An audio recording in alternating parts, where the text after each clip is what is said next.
Hello everyone, today we come back to an evergreen, namely my discussions about Byzantine civilization in relation with the Latin Germanic West, and in general, addressing the issues that have arisen over the years as the channel has expanded, has reached many different communities, groups, etc. Regarding, first of all, how this is received and what people understand of that. This is not a Q&A video. It's something, however, based on a specific text that it's a comment, actually, that I received but I did not approve, which will also address the concerns of, oh my god, there isn't criticism on Schwerpunkt comment. Well, if you look at my likes section, you probably would see how wide there is no criticism, and the very few things that are present here are not even particularly against, as we will see, my content. Perhaps I should make an entire video explaining which comments I normally withhold and basically have disappear, because after I think 1.5 months or something you haven't approved them, they vanish. The reason is even much more cruel than you probably expect, meaning that most people think, you don't approve comments because there are people criticizing you. No, that's not the point. That has to do, cynically speaking, with YouTube views mechanisms. What people do the first moment they click on the video, it's reading the comments, right? And I withhold some comments of praise as long as they are basically misunderstanding, misrepresenting my content, meaning, you say this, I like that or whatever, and what they say is actually not said in the video, and or is said with a specific bias or inclination that is not what the video wants to sort of get across. And the problem is that if people essentially just flash that instead of listen, they already don't listen to the videos. First of all, I've seen on some subsections, I think it was on the Veritas and Caritas interviews, that there are people literally saying, this guy says this, and somebody responded, literally in the first minute of the video, he says that it's not that, it's the opposite of that. We have arrived at this point. I know it's completely normal. When I started Schwerpunkt, I thought that, people would get crazy, whatever, but I realized that criticism is, especially in the last couple of years, like 5 years or so, let's say, has basically collapsed. Before, YouTube comments, general criticism was something like, I've read this video and I've heard this, what do you think about it? I don't think I disagree, whatever. It was already particularly sort of great, insightful, deep, whatever. Today, it's basically people either making up something or pinpointing, cherry picking one specific word or phrase that is completely that is not even stated. It's not even about the context. It literally means something else, and they claim that to mean something, in fact, else entirely, and starting to sort of criticize negatively, of course, or positively, as I was saying before, whatever is stated, let alone understanding the structure of video or its content or whatever. That's something completely different. But I want to address this in a separated video because it's very important. And honestly, in the last year or so, actually the number of these sort of spam has drastically decreased. I don't know why. People have probably tired down in general on the internet, and they're changed it from sort of creator perspective. Is very interesting, but also quite depressing to see what's going on around. Now, this comment that, by the way, I'm reading, so I'm not withholding because I don't want you to hear it. This is a typical example. I will not approve that comment under the video, but I'm literally making a video about it. So it's as transparent as it can get. And this is under Romanized Germans, Barbarized Byzantines, and the hard-to-die myth of Latin Germanic backwardness. This was a video made, if I'm not wrong, at the end of 2024. It was one of my most watched videos also because the algorithm, say last year, now we're in 2026, but in general, we're talking about the year before, solarly speaking, was much more powerful. 2025, they changed the entire thing, and explicitly, it's not a hearsay or whatever. YouTube literally said it to everyone. There was a major collapse in the views and income and everything for everyone. Of the major channels, at least that I'm aware of, I was just marginally impacted, but I could see how things are going. And this video was actually I don't remember. I never re-listened to my videos, but it was actually a satisfying one to make, first of all. And I was kind of okay with it. I liked it, which doesn't often happen. With my own videos, I wish always I would make them better. But this one was okay. And it was okay especially because it expressed a very specific criticism and a refinement of criticism that had been doing over the years regarding, at least in this case, in fact, another part of the whole issue of essentially the whole story that we allegedly mischaracterized the Byzantine Empire, that therefore we have to make up for it as some sort of flagellance or something, and that basically the West was bad at the time because we sacked Constantinople. It's bad today because we didn't study the Byzantine. This is, again, something that I will try not to address in this video because it's bad enough as it sounds already, and I made literally hours and hours of content in dedicated videos alone. If anything, I can also link them down below if you're interested. But this video was sort of the fruit of more years of reflection, given that we make actually hundreds of videos about Byzantine history. In all these videos, I, as you know, was extremely critical of the conception that apparently, especially in pop culture, people seem to have about the Byzantine Empire, mostly in terms of essentially was the most advanced thing ever. The early Middle Ages, I'll look at how big it was, so it had to be more advanced. The West was basically a dark age living hell or something. There was no coherence in that. Basically, it's all these fragmented states with no consistency. They were poor, backward, whatever, all in comparison with the Byzantine Empire. And I explained over the years that it seems to me that, at least, because this is basically a matter of perception more than actual history. At least I also made a video last year about late antiquity, explaining essentially where I come from with this, my sort of university experience with that, the disproportionate amount of Byzantine, especially late antique conferences, publishing, research, and so on, at the expense, especially consider I come from sort of probably a medievalistic background, a more cohesively unitary and, in this sense, also historically coherent vision of the West in the early Middle Ages and beyond. All right. Much of this problem, again, I made lots of videos about this. Go find them. Again, I will link them down below. It's useless that I make the whole story once again. But it to the bottom line of this, it seems to me that the entire issue is some sort of self-loathing in the West. Like, it started with, first of all, we forgot there was a Byzantine Empire. As Westerners, we were the only ones who studied Byzantine history, right? We were the ones who came up with that, who researched that, who have, in this sense, actually expanded quite dramatically on it. I personally love Byzantine history. The other very weird message that comes across, and I've seen in those communities that are essentially claiming that I'm a papist, or that, I don't know, I'm claiming that the Byzantines were not Romans, whatever. I reiterated in all these videos quite explicitly, just for people that do not want to listen rather than can't hear. I love Byzantine history. I took all the classes, the optional classes that I could in my medieval history curriculum about them.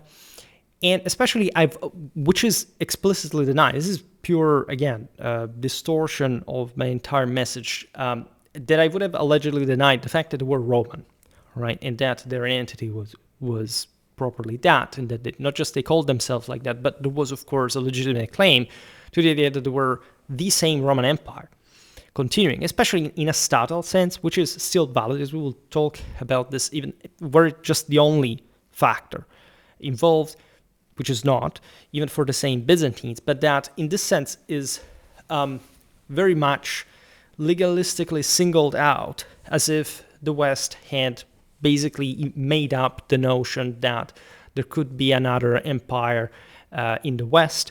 plus another series of conjectures regarding what my alleged ideology would be about, why I say this, what kind of side of the aisle I am, or what kind of scholars I read, all this kind of stuff.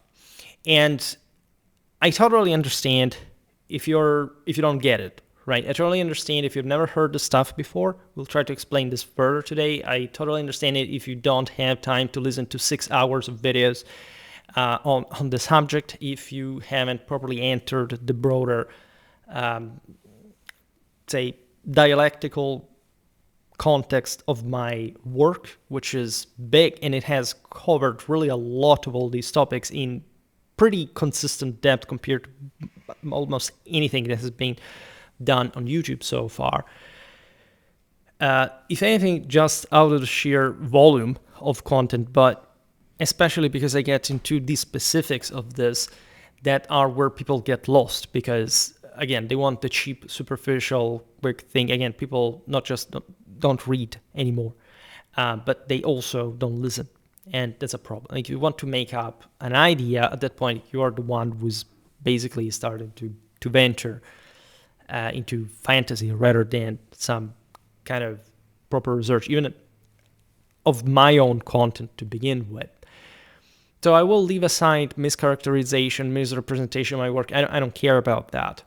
These videos are the salt of it because they highlight alone that we routinely talk about this. We explain, especially the explanatory purpose of this videos is always the first objective. Whenever I sit here and I have to make the video, the first objective is to deliver an actual explanation of the matter before anything else, right? Then also all the information that we put together is essentially aiming to a very specific conclusion that is built, however, along the way through the same evidence. And I don't think I've ever made videos in any different way, differently from lots of people that definitely do make videos mostly just out of ideological reasons. To me, it's just, first of all, disclosing, explanation, etc., and not necessarily saturating YouTube, because it would be at this point in scale impossible with this content. But if, say, anyone searches for my specific ideas, can't really find a notion of information. So this is a hybrid video because I will be reading, first of all, the comment, because the comment we'll be analyzing now is a response to a comment of a user. I will not say the names of either authors, also because I will probably go pretty heavily against what is said in the comment in question, not because I'm actually targeting the person, but because I see patterns, and so I will be targeting the entire pattern, as I remember throughout my entire YouTube and also sort of extra YouTube experience in this field. And the author here says, under the aforementioned video of mine, says, there is real, deep, and valuable historical wisdom here, thanks Schwerpunkt. This is one of the most striking and under-discussed civilizational paradoxes of the early Middle Ages. In the Latin West, post-Roman Italy, Gaul, Hispania, partially Africa, the Germanic elites were very significantly Romanized.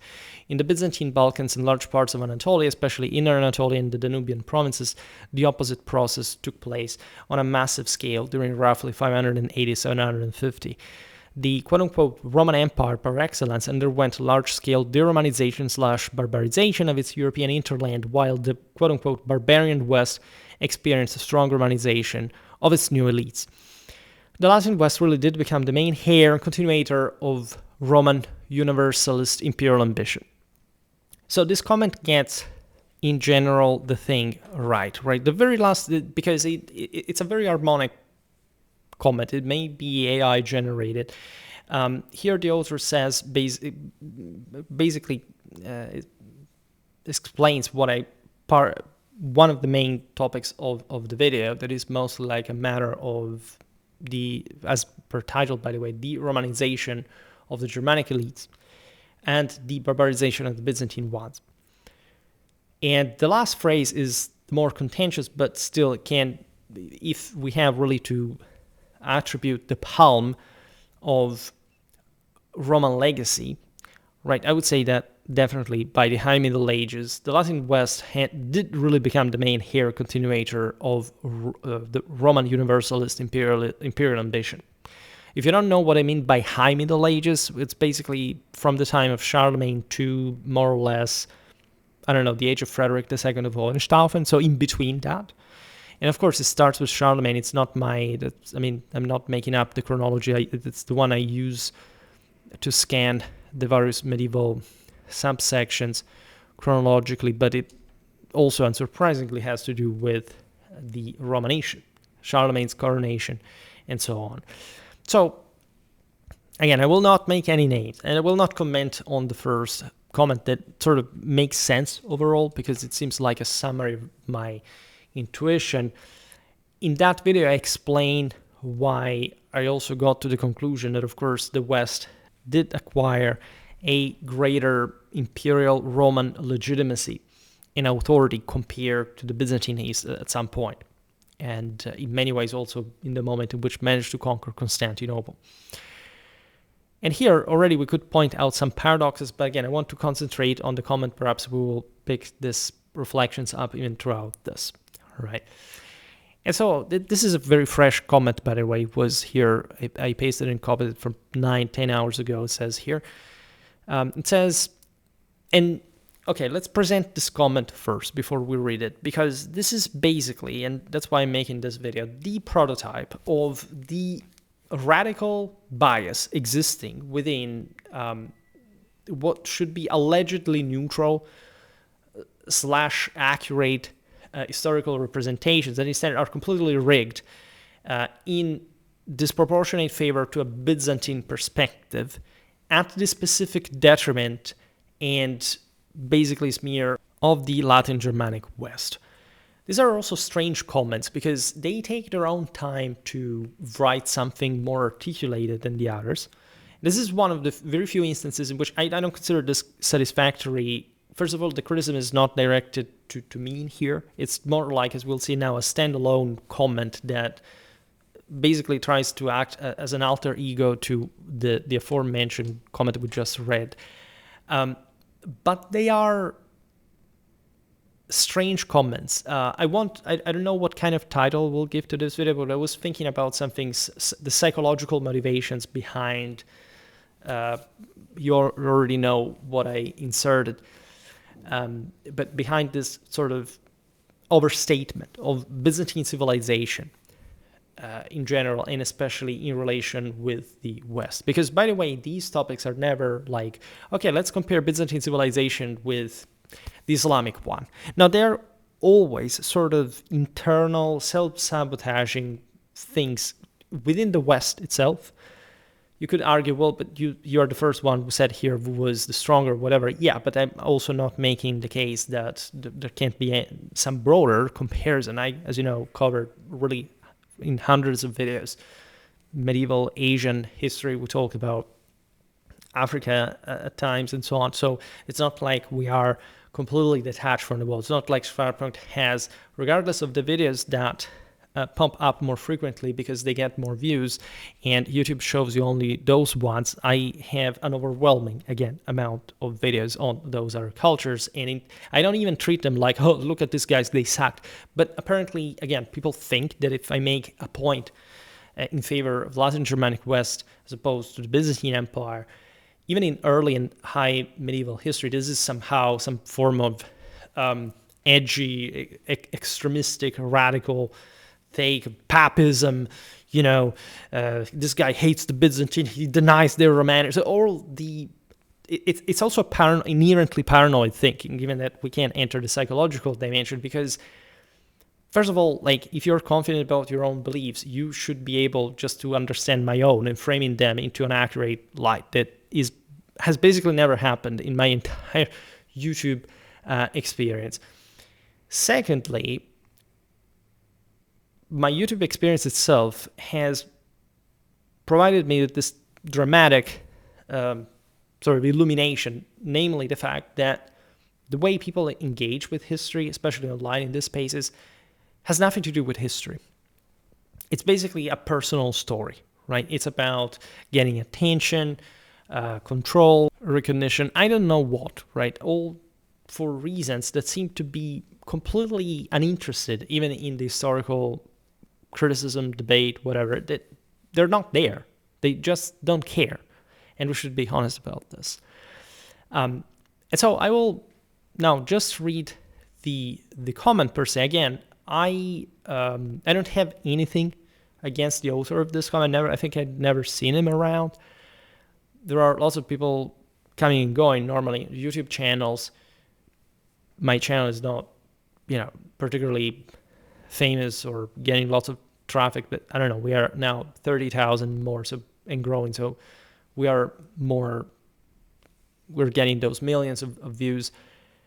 And I will simply read it first. Well, okay, I will stop along the way, but it says, I'm trying to reconcile. So this is a sort of monologue. It's an introspective almost issue that already from a rhetorical point of view is going to land just like a smear of the Latin Germanic West. I'm trying to reconcile papal forgery and unilaterally declaring authority to crown a new Roman emperor, parenthesis Charlemagne, the first quote-unquote barbarian to rule without ascending to Roman institutions, while half the empire still stood, which seems to have been motivated by fear, Lombards pushing papacy to side with Franks. And what you said about the West, it's not talking about me, it's talking about the comments. It says, what you said about the West becoming more Roman, didn't Western provinces become more Germanic, like Germanic law codes, while East retained essentially the same legal and political institutions? And didn't a lot of these Roman features that were adopted by Germanic kings pass back through them via the Byzantines, such that even what was preserved by Byzantines isn't even credited to them? It really seems like Byzantine perspective is totally legitimate in that the papacy was behaving heretically, using forgery and making decisions without councils. Okay, I remember this comment to be actually much worse than this, but the psychology of it is subtly disturbing, and we will explain now how and why. So first of all, this guy starts by trying to make an effort, say, I'm trying to reconcile what, though? He immediately started papal forgery. All right, so here he's actually probably referring, even though the comment is fairly small and it's just giving me an inspiration to this, like the first thing, there's massive civilizational comparison between the Byzantine East, the Latin Germanic West, two enormous things in Europe, the Mediterranean, and beyond. There can be all possible kind of measurements. There can be all kind of level of political, institutional, legal description.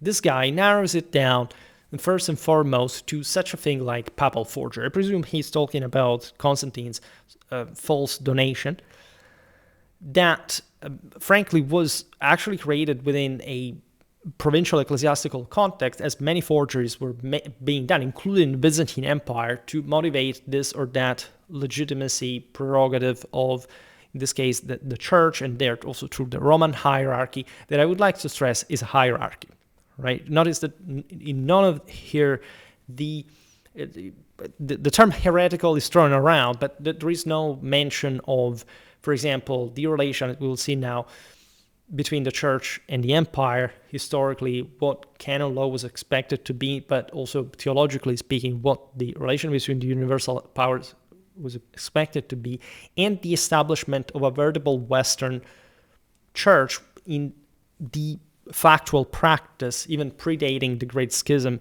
in the 11th century. None of that. Here, the reason why the Western Roman Empire is presented as such is that there was a forgery, right? It's the evil Pope that somehow,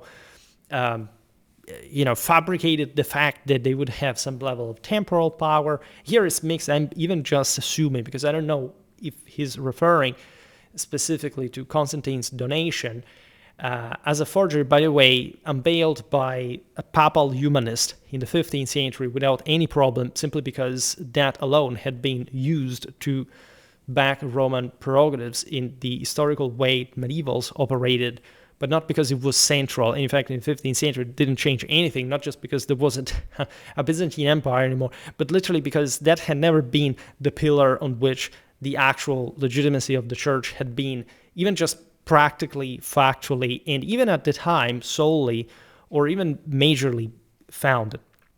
All right.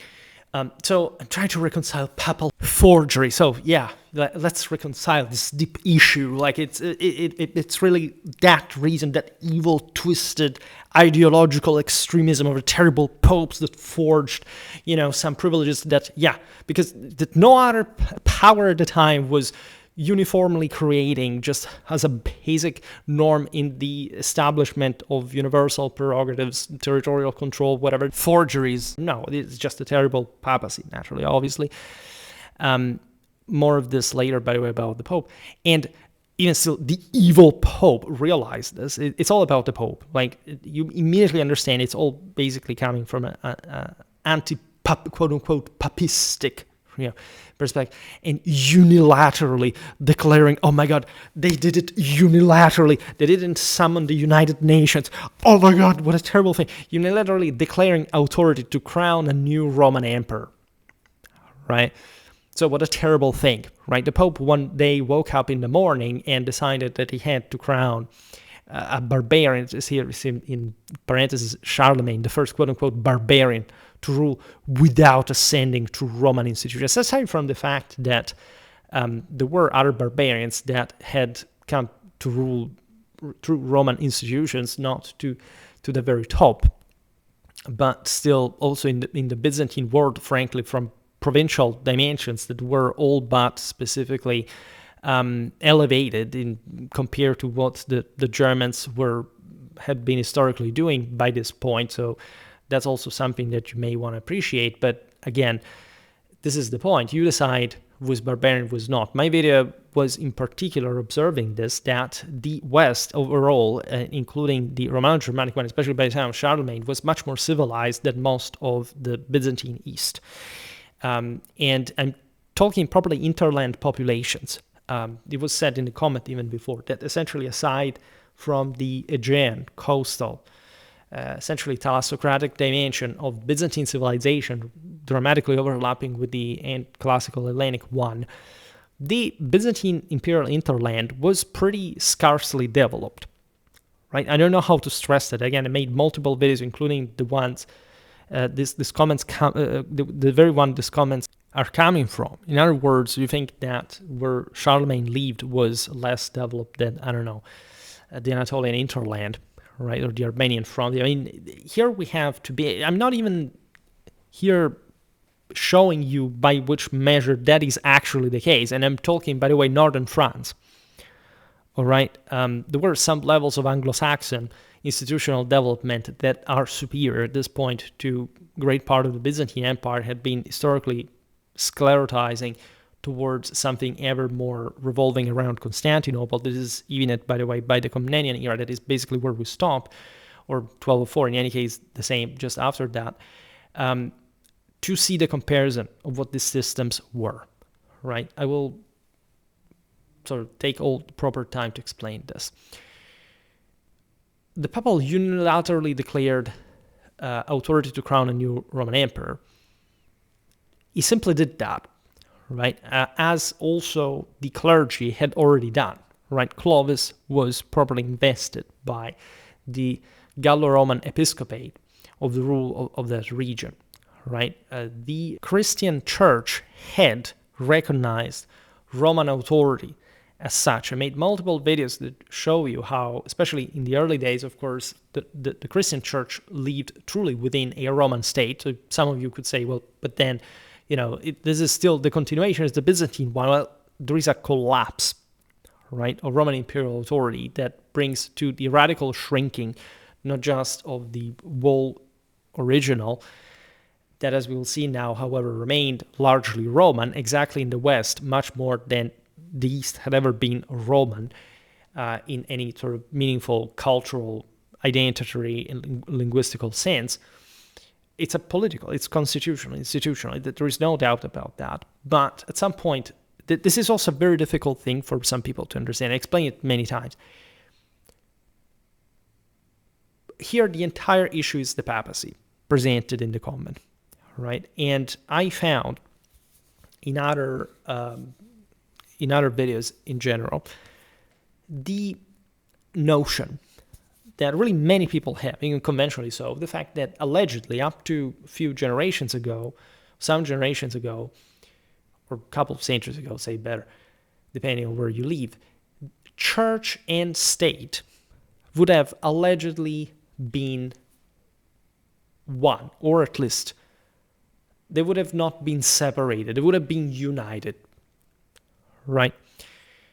Now, there is a difference between united, meaning two contractors stand together, as opposed to being separated, because separation either entails that the state properly is not Christian anymore, it's simply lay, right? And which is normally not the case. The state can be lay in the sense that ecclesiastical institutions are at that point not favored or privileged in certain cases, but normally in the West this keeps happening, right?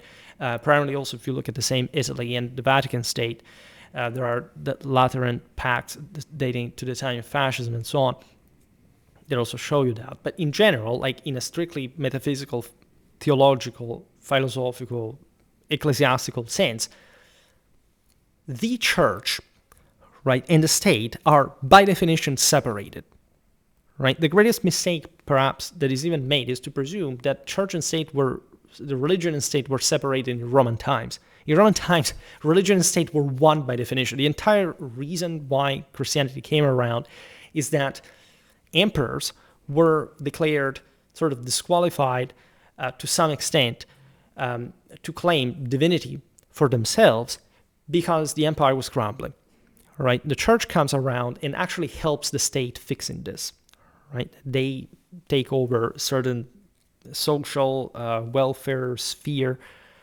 The church acquires great power. There are immunities, privileges, donations, and so on. So regardless of forgeries or whatever, we know pretty well that although definitely Christianity, the church really spread across a civilized world, that did not stop with the Byzantine Empire, and that was actually very much more orderly and robust in the West, even without a political unity, at least by name, before Charlemagne, because Rome had already become spiritually hegemonic across Italy, Gaul, Britain, right, large parts of Europe further, and the more it and this since the very early centuries, we're talking the 6th, the 7th, already as de facto autonomous Rome, right? We're not talking about before, right? The Roman Church had always had a primacy that was recognized as such, regardless of the ideas of, again, like the council being sort of superior to the decisions of this or that see, and more specifically the one of Rome that had the primacy of charity and so on, right?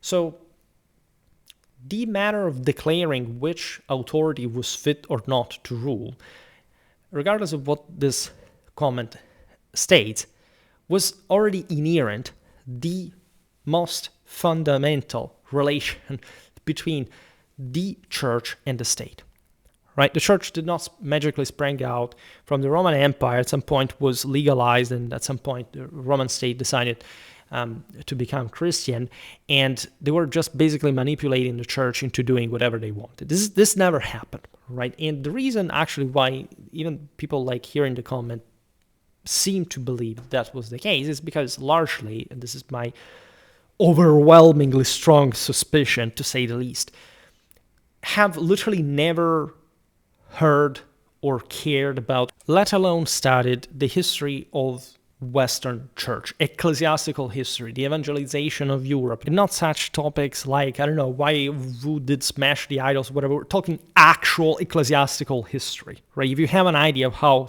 the Western Church was put together throughout this century and what kind of major successes it scored, with literally the Pope from Rome dictating ad personam to the various evangelizers as far as England, like literally what they had to do in this or that case locally, and how everything was coordinated with the Church of Rome, with the one of Milan, the one of the Franks, the one of England, everybody, the courts of these people, already the horizon, right, of the extent of Western ecclesiastical organization alone and Roman Roman of Rome, Italy, not Roman of, the Armenian frontier, because there was a flag fix saying this is the Roman Empire.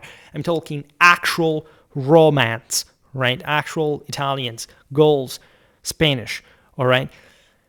Was overwhelmingly established in the very 6th century. There is basically no fracture. There is not a moment in which the Byzantines, the Eastern Romans, by the way, in as much as there had already been a major divide within the empire, came to rule and simply stay in a majorly hegemonic situation in the Western Mediterranean.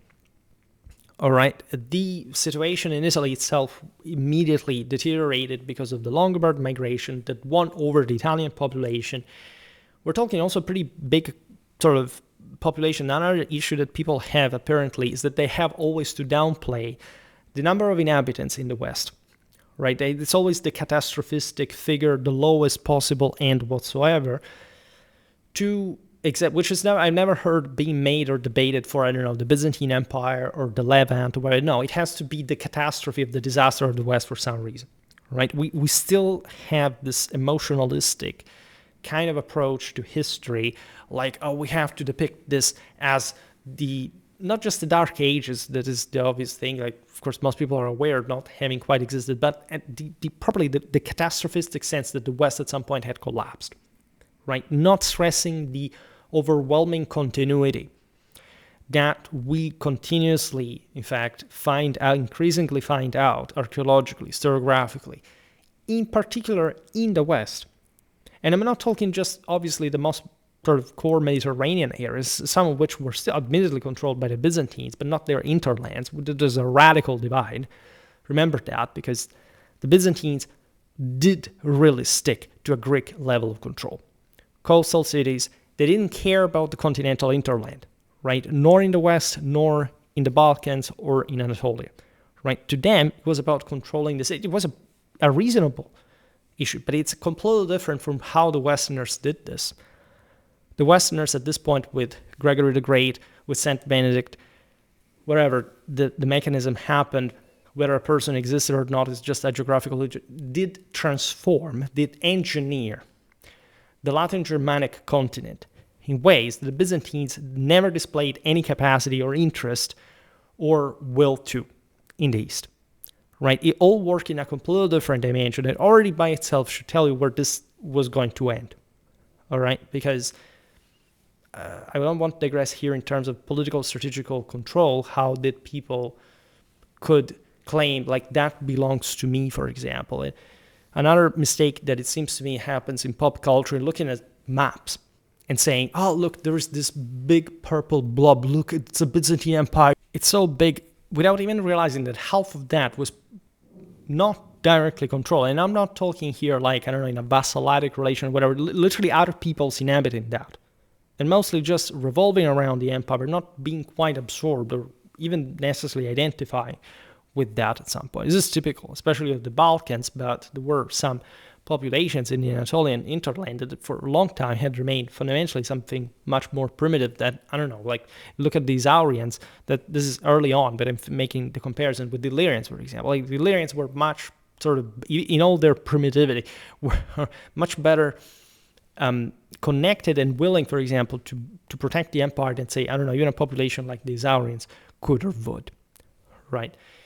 Believe me, I made tons of videos that you are not even aware they exist on this subject, right? Specifically on these things. Search for them, right? Because it's useless, like, for these videos to be even longer than they already are, just for me digressing every time, or at least making claims that say, but what do you say that? Yeah, I say that because I made entire videos on the subject. Not like even this one in particular, where I'm basically putting things together, all right? So already there is this complete lack of sort of perspective, of lens, of depth regarding how or why Charlemagne was crowned by the Pope, right? Has, for example, the author of this comment ever studied, what was happening in Lombard Italy specifically?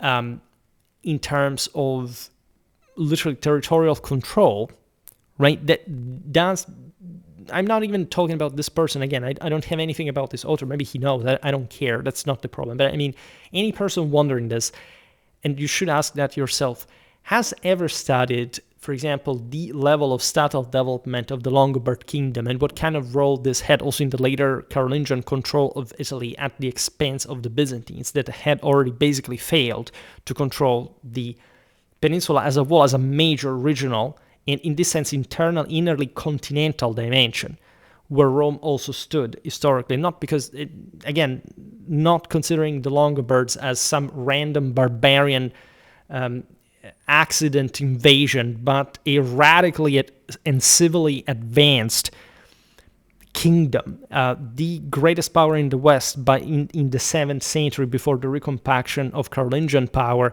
and how and why the Byzantines had lost control on that, right? Because the Longobards, as we've seen in the comment, are mentioned. We will come back on them as well. This is all belittled, right? There is, even in the way that the point is framed, is this papal forgery and unilateral declaration.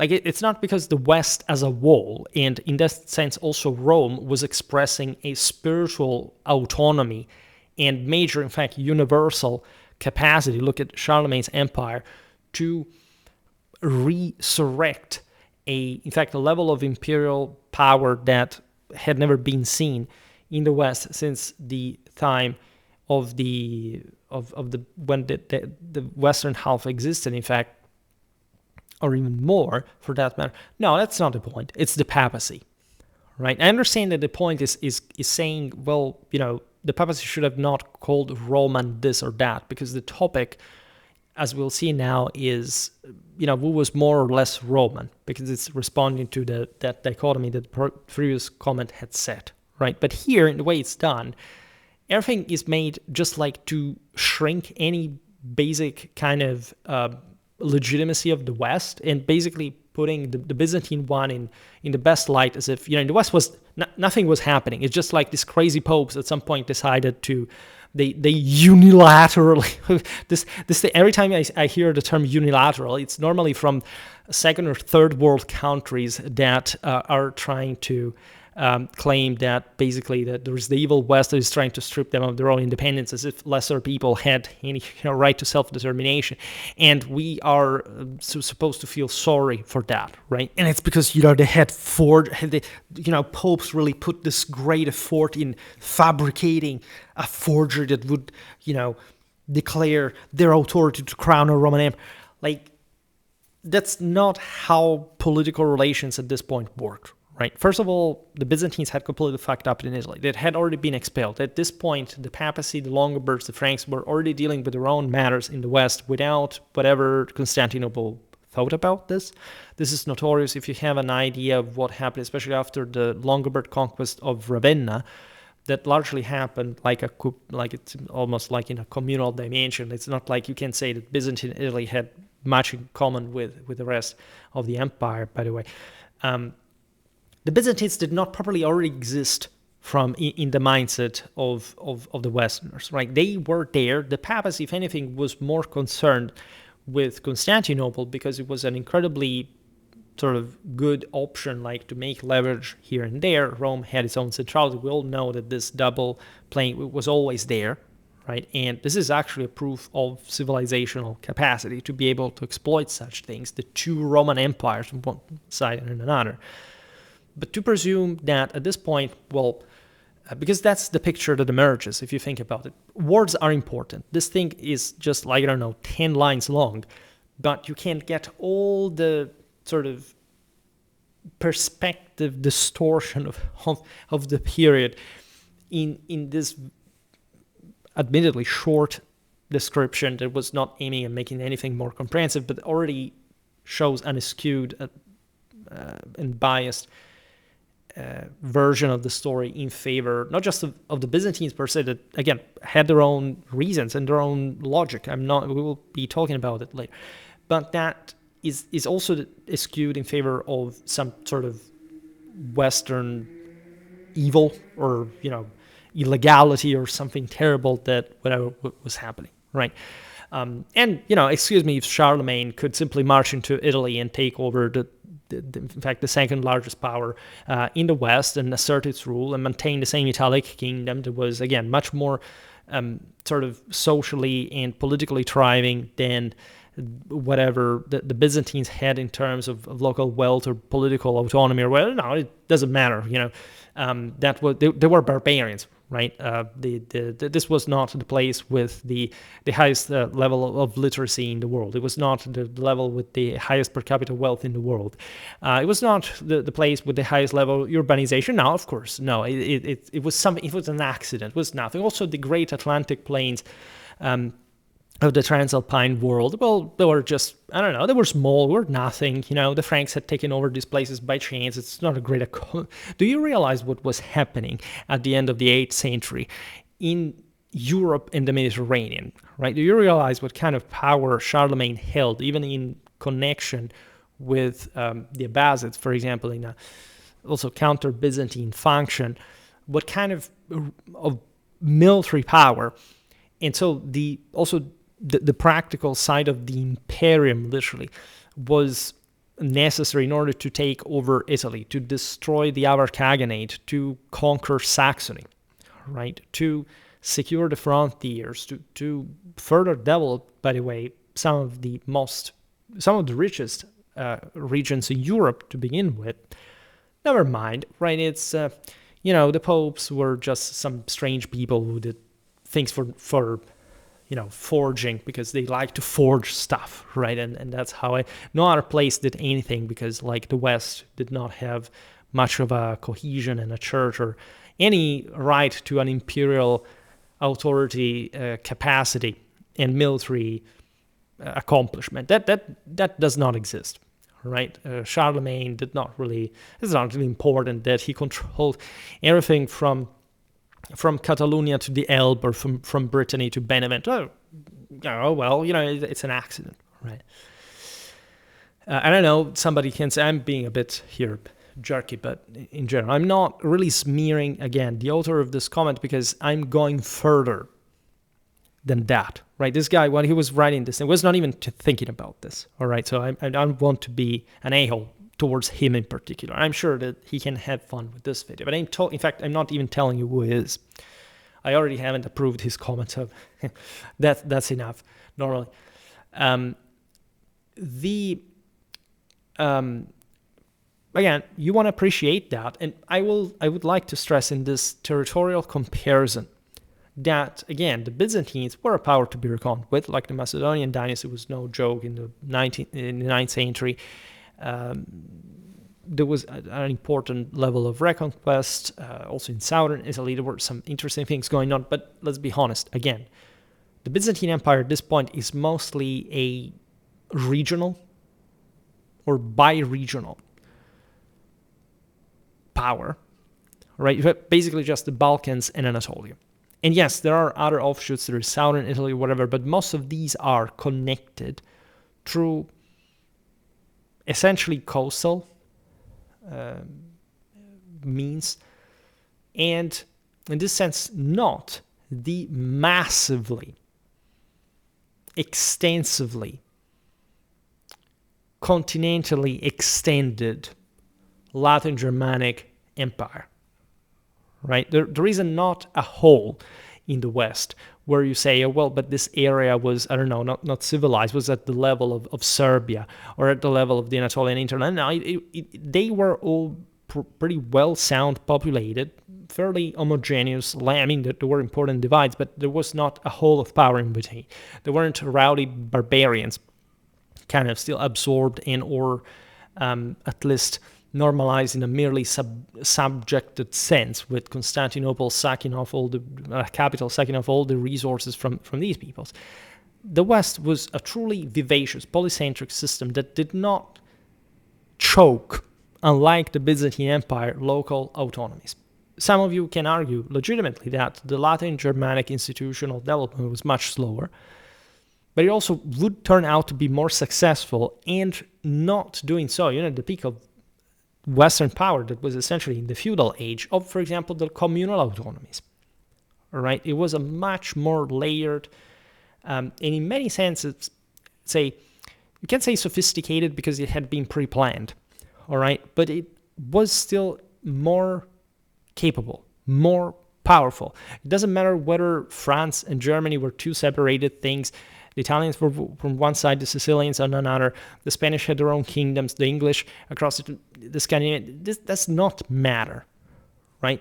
What matters is the, for example, cohesive capacity to recognize a universal rule in the West, not just in the empire, but in the papacy, and in having increasingly homogeneous and homogenizing capacity. Like, that is to say, countries like Poland or the Magyars or some other parts of the even the far north, or even further in some Islamic lands, and later even part of the Byzantine one, would be heavily Francicized, right? They were heavily Latinized and Germanized in a model that would become, especially by the late Middle Ages, the overwhelmingly dominant one in terms of every level of power, output, production, artistic capacity, scientific notion, whatever.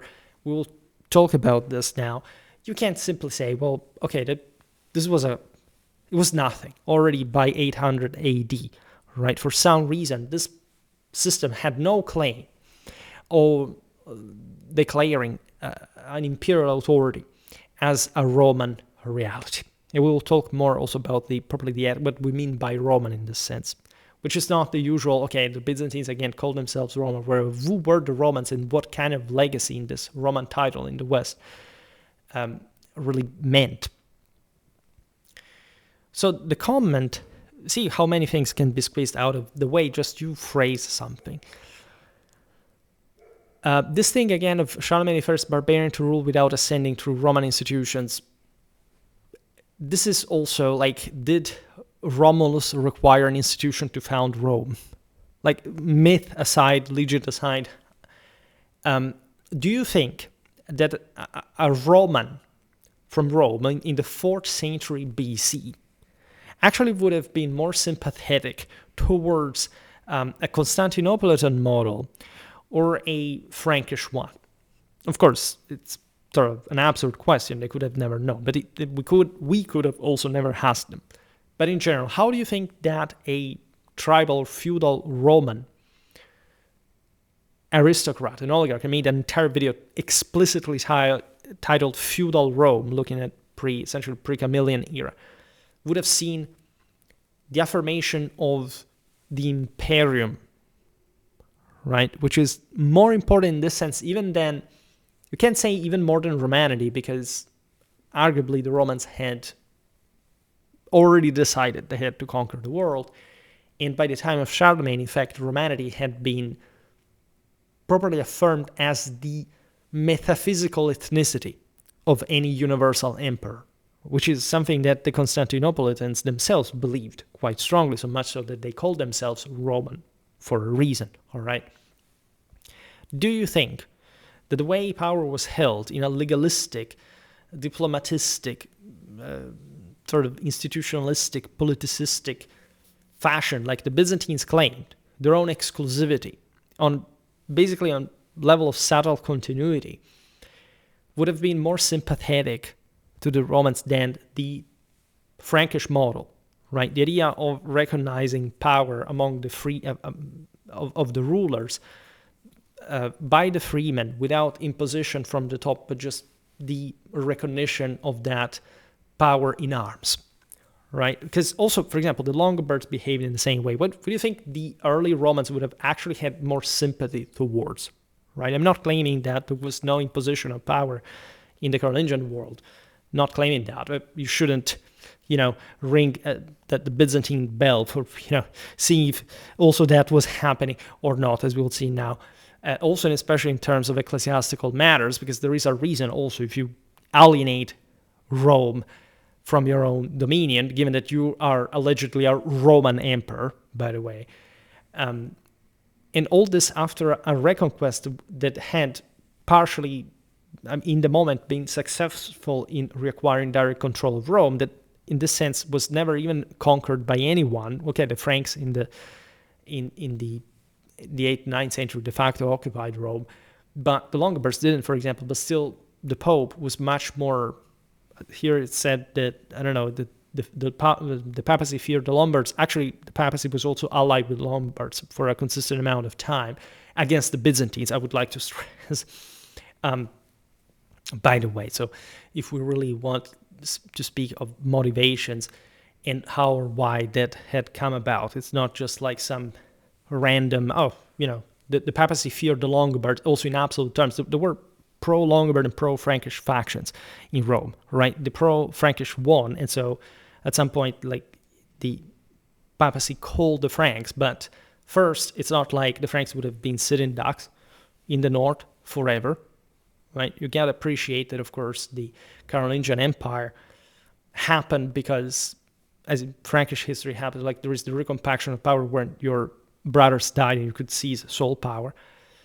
And secondly, it's not like, even, again, the Longobards per se did not constitute particularly developed power, were not expression of a broader Western development at that point, right? Things could have gone differently, but definitely not that in favor of the Byzantines, as a matter of fact, because the entire trend from the previous centuries was incredibly against that, right? Probably the Italian population had said, we do not want the Byzantines.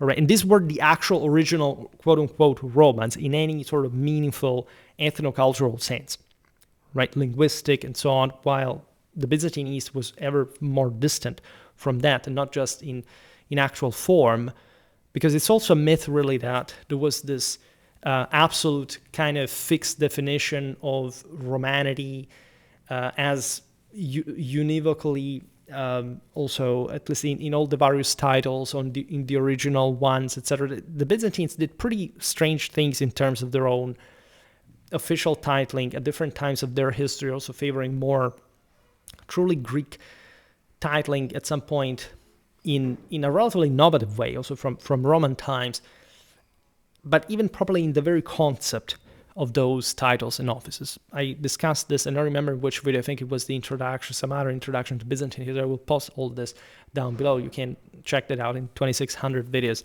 Of course, you don't remember exactly where you said this or that.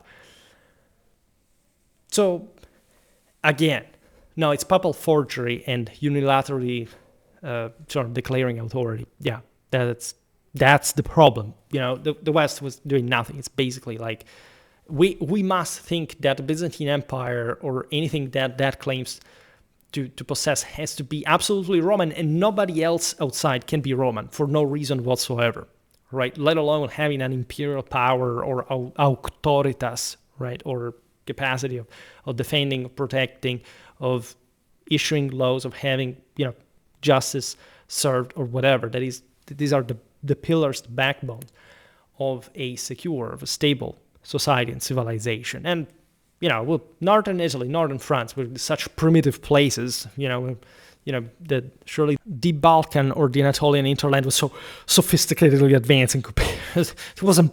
I don't want to be vulgar, but and watch my videos on those topics, because whenever I make a video about, I don't know, Indo-Europeans, everybody clicks, thousands of views, whatever. I make pretty sort of thorough videos on, I don't know, Carolingian society, pre-communal urban Italy or something. Nobody watches, right? If you really want the answer to these questions, you must, and we will get to the point, by the way, in terms of historiography, you must realize that there is an actual historiography, all sense of inks, right? Entire forests destroyed for publishing books that you don't even know they exist. There is a massive academic awareness of how big the West was at this point. Like, it's not a matter of debate. It's not a matter of opinion, right? We should be clear about this. I understand that many people have lacked an education and all they had was the internet, and so they simply adequated to that, right? They simply said, okay, whatever, it's a discussion on the internet, it's my standard of intellectual development. Wrong. It's bad. Right? That's not, especially in today's time, that phase in which even there was a pseudo-intellectual interest in fact-checking, in looking at the actual evidence, well, it's gone. It's no more, All right. In order, if you really want to have an actual historical education, you have to get an actual historical education, which will not get, even from my videos, in the fundamental sense of what you must learn to, what you must be able to do in order to be a historian and being able to evaluate this. It's not like when, you go to conferences, people ask you, what's the name of the source that they ask you, the expert wants to know what's your opinion of that, provided of course you presented with an adequate work that you're being given for granted to have done, at least if you have presented yourself properly.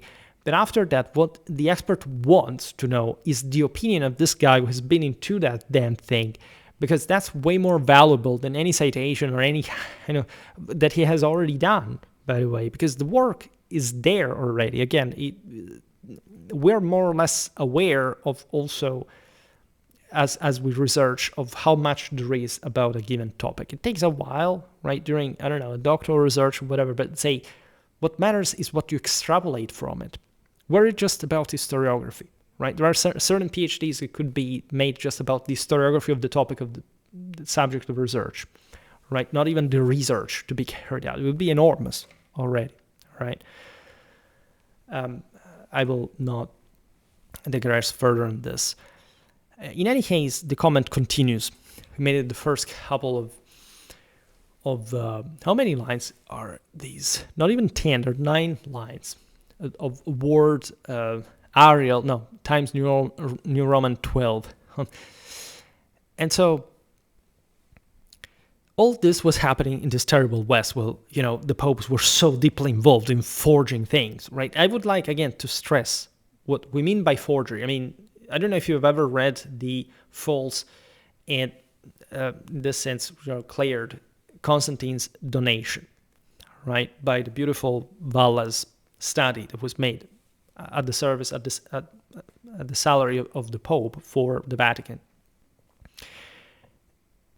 These kind of works, this basically comes from France, right? More or less the age, the 8th century. And this stuff was all over the place. Like, it was completely normal to make forgery of that kind, because it was the mean to explain, also in a pseudo-historical sense, how certain prerogatives had come about, right? The fact that these documents were eventually used to back in during the enormous work, by the way, of canon law development and so on, we will talk about that later because the legal aspect is crucial here, were simply taken and they looked good. And the donation talks about dragons and strange things, of course, things that had nothing to do also with the actual course of Constantine's reign, etc. It doesn't matter, right? If you are in the mindset of, look, there was this forgery in which they created a scam, you literally are completely unaware of the production of ecclesiastical work and its purpose and the scale and the depth of that, and for which purposes within the church that couldn't care less about what the Byzantines thought of them at the time. It was not even the point of it, all right?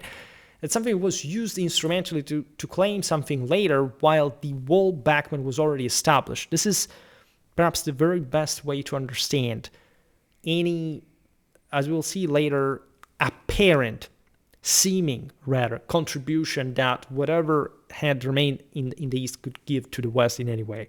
The Westerners had already done what they needed by themselves. All right, and I will not tire myself of explaining also how this is true for translations. The reception of the older Hellenistic Roman classics, etc., that were dispersed in the Eastern libraries, but that the Westerners went on taking on their own, already knowing that they were there. While in those places they didn't read them. They followed in the Caliphate, in the Byzantine Empire, an Hellenistic model. The people who read books during the Roman Empire were not in the East, were in the West, right? The Romans had public lectures. In the East, they had just these major magazines of manuscripts, and only one court literate entered there every once in a while to make a panegyric, and it was over. And this is mostly what the Byzantines go for, by the way, simply because their society was not as effervescent, as liberal, as properly constitutively autonomous and dynamic as the Western one. This is incredibly important to stress, and yet you have a much more powerful West at some point. It takes over the East. you must explain it in a way or another. It's not like in the West there weren't institutions either, right? The comment, I would say, element, I can say of praise per se, but still relevant to notice, is that definitely Charlemagne was the first quote-unquote barbarian to rule as an emperor without ascending to Roman institutions. By the way, the Byzantine Empire recognized his imperial power, right? It just didn't recognize the Romanity of it, which makes it actually the more ridiculous, because it's not just like the fact that that Charlemagne had, in that sense, acquired the title of Roman Emperor. He wasn't particularly overly fussy about it. There were also some internal reasons for that. I will leave it for another video. But if you recognize the imperium, and if you don't recognize its Romanity, right, the question is, what kind of language or theology or metaphysics you're following? I mean, it's obvious also the caliphs had a military power. Did the Byzantines fully recognize an imperium to them? No. Right? Surprise, surprise, the place where the Latin language was born to create the concept of imperium, that is very also unique in it. So if you look at the Indo-European etymological expressions, I just made a video on the metaphysization of rule in Romanity as an incarnated earthly dominion coming from heaven. Right? This is something that the Greeks did not really have in the same way. It's not something that remained even particularly. The Byzantines definitely acquired it from Rome as well. Was part about the Sebastocrator. It's indeed a part of that. There is a part of that level of plenitude, almost of divinity of the emperor. It's as if the emperor had been the vicary of Christ, right? Which is also theologically consistent to some degree. The question is, what result did follow from that? We'll see it now in a while, right? And again, the West had done nothing but simply splitting the prerogatives of this power. This is something that the Romans had done themselves, passing from the age of kings to the senators. It was something completely normal, adapting to the era of further sort of degradation of human quality. It's like, I don't know, the Muslims that want to go without even a priesthood, right? Lay leaders are also religious leaders. What does happen to the Islamic world? Immediately fragmented, very explosive at the beginning, and in any case relying largely on Roman Hellenistic civilization, and then it explodes. And it's dramatically more fragmented than the Christian one, as a matter of fact.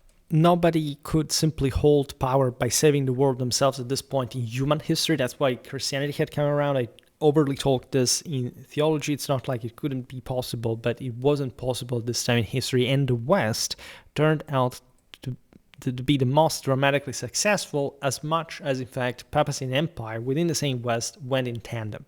Right? Investiture controversy, even as a conflict, was actually boosting a massive civilizational output. Nobody talks about this. If I search, I don't know, investiture controversy, it's the whole story here on YouTube of Gregory VII and Henry IV. Let's make me investiture controversy. And it's never like, okay, let's appreciate how this alone was one of the biggest, most important events, like in terms of sheer civilizational output of law, of all the in all the fields.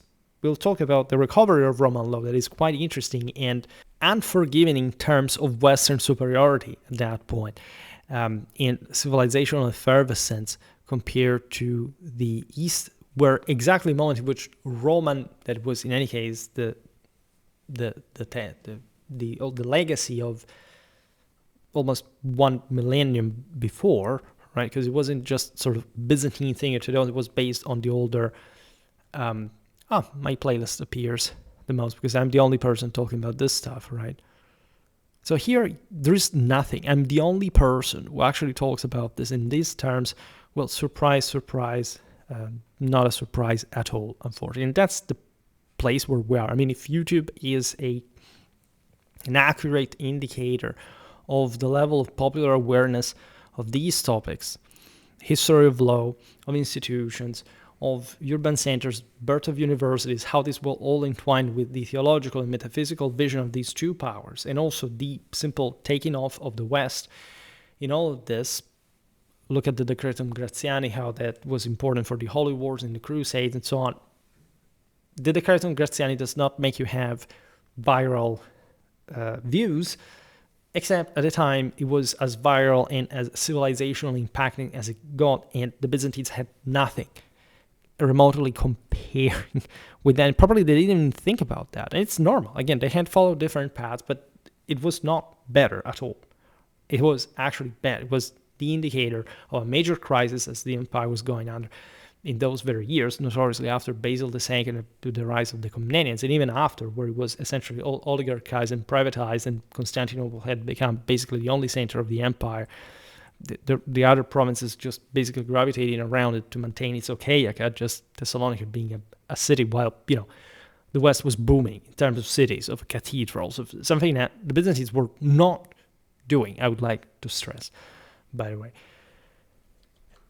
In the same scale, so among the other things, to say the least, they didn't have Gothic cathedrals. And I would like also to stress, I always like to point this out, that the Pantheon stands from Roman times, and Hagia Sophia's cupola doesn't, right? But that's not much the issue here. It's still showing you something that it will probably also develop better now. But in any case, back to the point, all these terrible things were happening in the West, and it's such a problem, especially again, I can't help this is, today I was very busy. I want to write about the unilateral declaration of authority to crown a Roman emperor. Oh my God, it's such a huge issue. This was unilateral. It was a problem. We have to ask the permission to Constantinople. This is a serious issue. Warning, forgeries everywhere. Instead, the Byzantines were doing, as we'll explain now, nothing wrong, including backing heresies. We'll get to the religious point.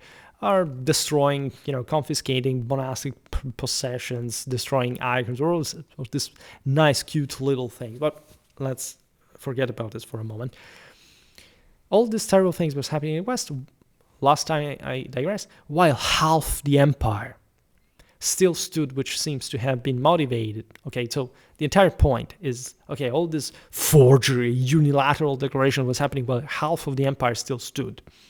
Okay, I see the point, it's fair, it was a unitary power, and the Carolingian Empire also underwent its crisis, to say the least, but the empire was not lost, interestingly enough. Nobody thought to say, okay, well, the Carolingian Empire is over, a bit like the Roman Empire is over, we're simply going to unrecognize imperial authority or Romanity as the metaphysical essence of a universal dominion. None of this was ever done. Everything was maintained, and still things worked comparably well, if not better in certain areas. Admittedly, the most developed area that really surpasses unequivocally the Byzantine world in societal terms and so on is Italy.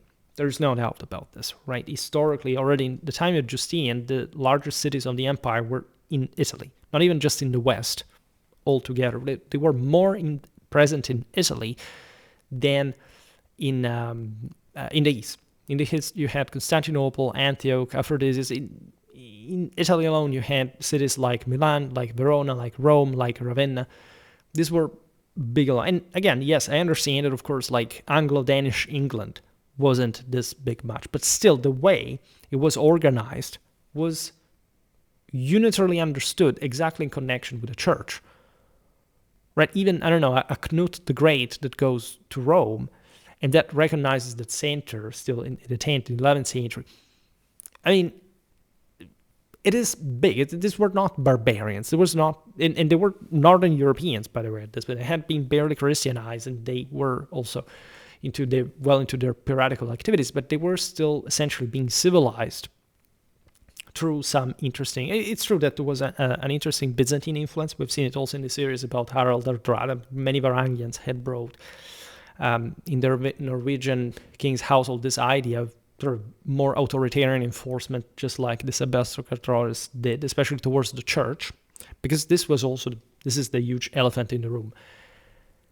The Byzantines thought that their emperors could essentially dictate rule to the church. And the system was centralized enough, in fact, to keep the church under. There are even towards the 11th century, some, together with the broader renaissance of civilization at the time, some attempts of the Constantinopolitan Church, it was very powerful, to emancipate itself. But this has nothing to do with what Rome had achieved, not just in terms of autonomization, obviously enough. The Byzantine emperors had brutalized the papacy, and the papacy had basically said, no, here we do things differently. We are Westerners, you can't behave like this, and we dictate rule to emperors. And guess what? The Byzantines never put hand on the papacy. They never could afford to do so, right? Which is not a very nice thing in terms of, first of all, to do to the papacy to begin with, but also for somebody who is namely Roman emperor. Right, the Carolingians, the Ottonians, it's not like they were tender-hearted people, but they had a much more negotiable and contractual, indeed, relation with the papacy that did work well. You could think, well, this was a fiction. It wasn't a fiction. The system remained until the 19th century, standing in the same, more or less in the same mechanism.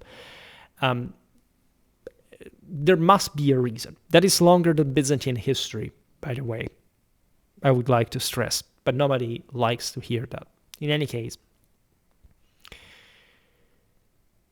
while half of the empire still stood, all right, we have seen it, that the empire had actually shrunk pretty heavily, especially during the Islamic invasions. So it was this regional boundary in the, say, still the broader re-expansion from the darker ages had to take place. This is also what the Westerners themselves are doing. So it's pretty global in nature. So China was doing the same and so on.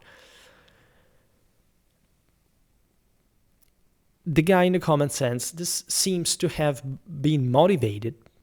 Here, the punctuation in the comment is not really great, so that there isn't much consequentiality, but I understand it's, this terrible unilateral thing of the West seem to have been motivated by fear Lombards is written. So by the fear of the Lombards pushing, here's without articles, I don't know why. The guy may not be, English mother language, doesn't matter. Pushing the papacy, I'm adding the articles to side with the Franks. Right? So the seems... Right, the May is quite cute. Like, this is a major, again, chapter in Western history. What happened and how and why the papacy called the Franks. Yes, it was motivated in the moment internally by these issues, right? The pro-Frankish faction in Rome had prevailed. The Longobards were essentially about to complete the unification of peninsular Italy and take over Rome in the same way the Franks would have also done in practice. There hadn't been major frictions up to that point, right? The myth also, again, that the Longobards were some sort of rowdy barbarians that were barely Christian, it's completely false. They had, again, the most civilly advanced state in the West. They were light years ahead in terms of civil development to the same Franks. The Franks were by far the best at war. The Longobards were in the average of sort of Latin Germanic Europe, but the Franks really had something more going on. It's not just about sort of military quality in absolute terms. It's also probably what kind of imperial grandeur they have already seeded in their own conception of power. This happened actually very early on. I made multiple videos on Clovis explaining how the Franks basically seized everything they could in terms of legitimacy, including from Constantinople, by the way, in terms of being imperial vicars of Gaul at Similia. So it's not like these guys were there just for no reason or as mere usurpers, or, by the way, having not come to rule and protect, in that sense, the same overwhelming Romance population. Because, yeah, the Germans that conquered the West were just few points percentage of the millions that lived in each major sort of region of post-Roman Europe. It was truly like the one speaking Roman, right? Unlike in the East, if not in the Danube, by the way, that had been much more, in fact, Latinized than...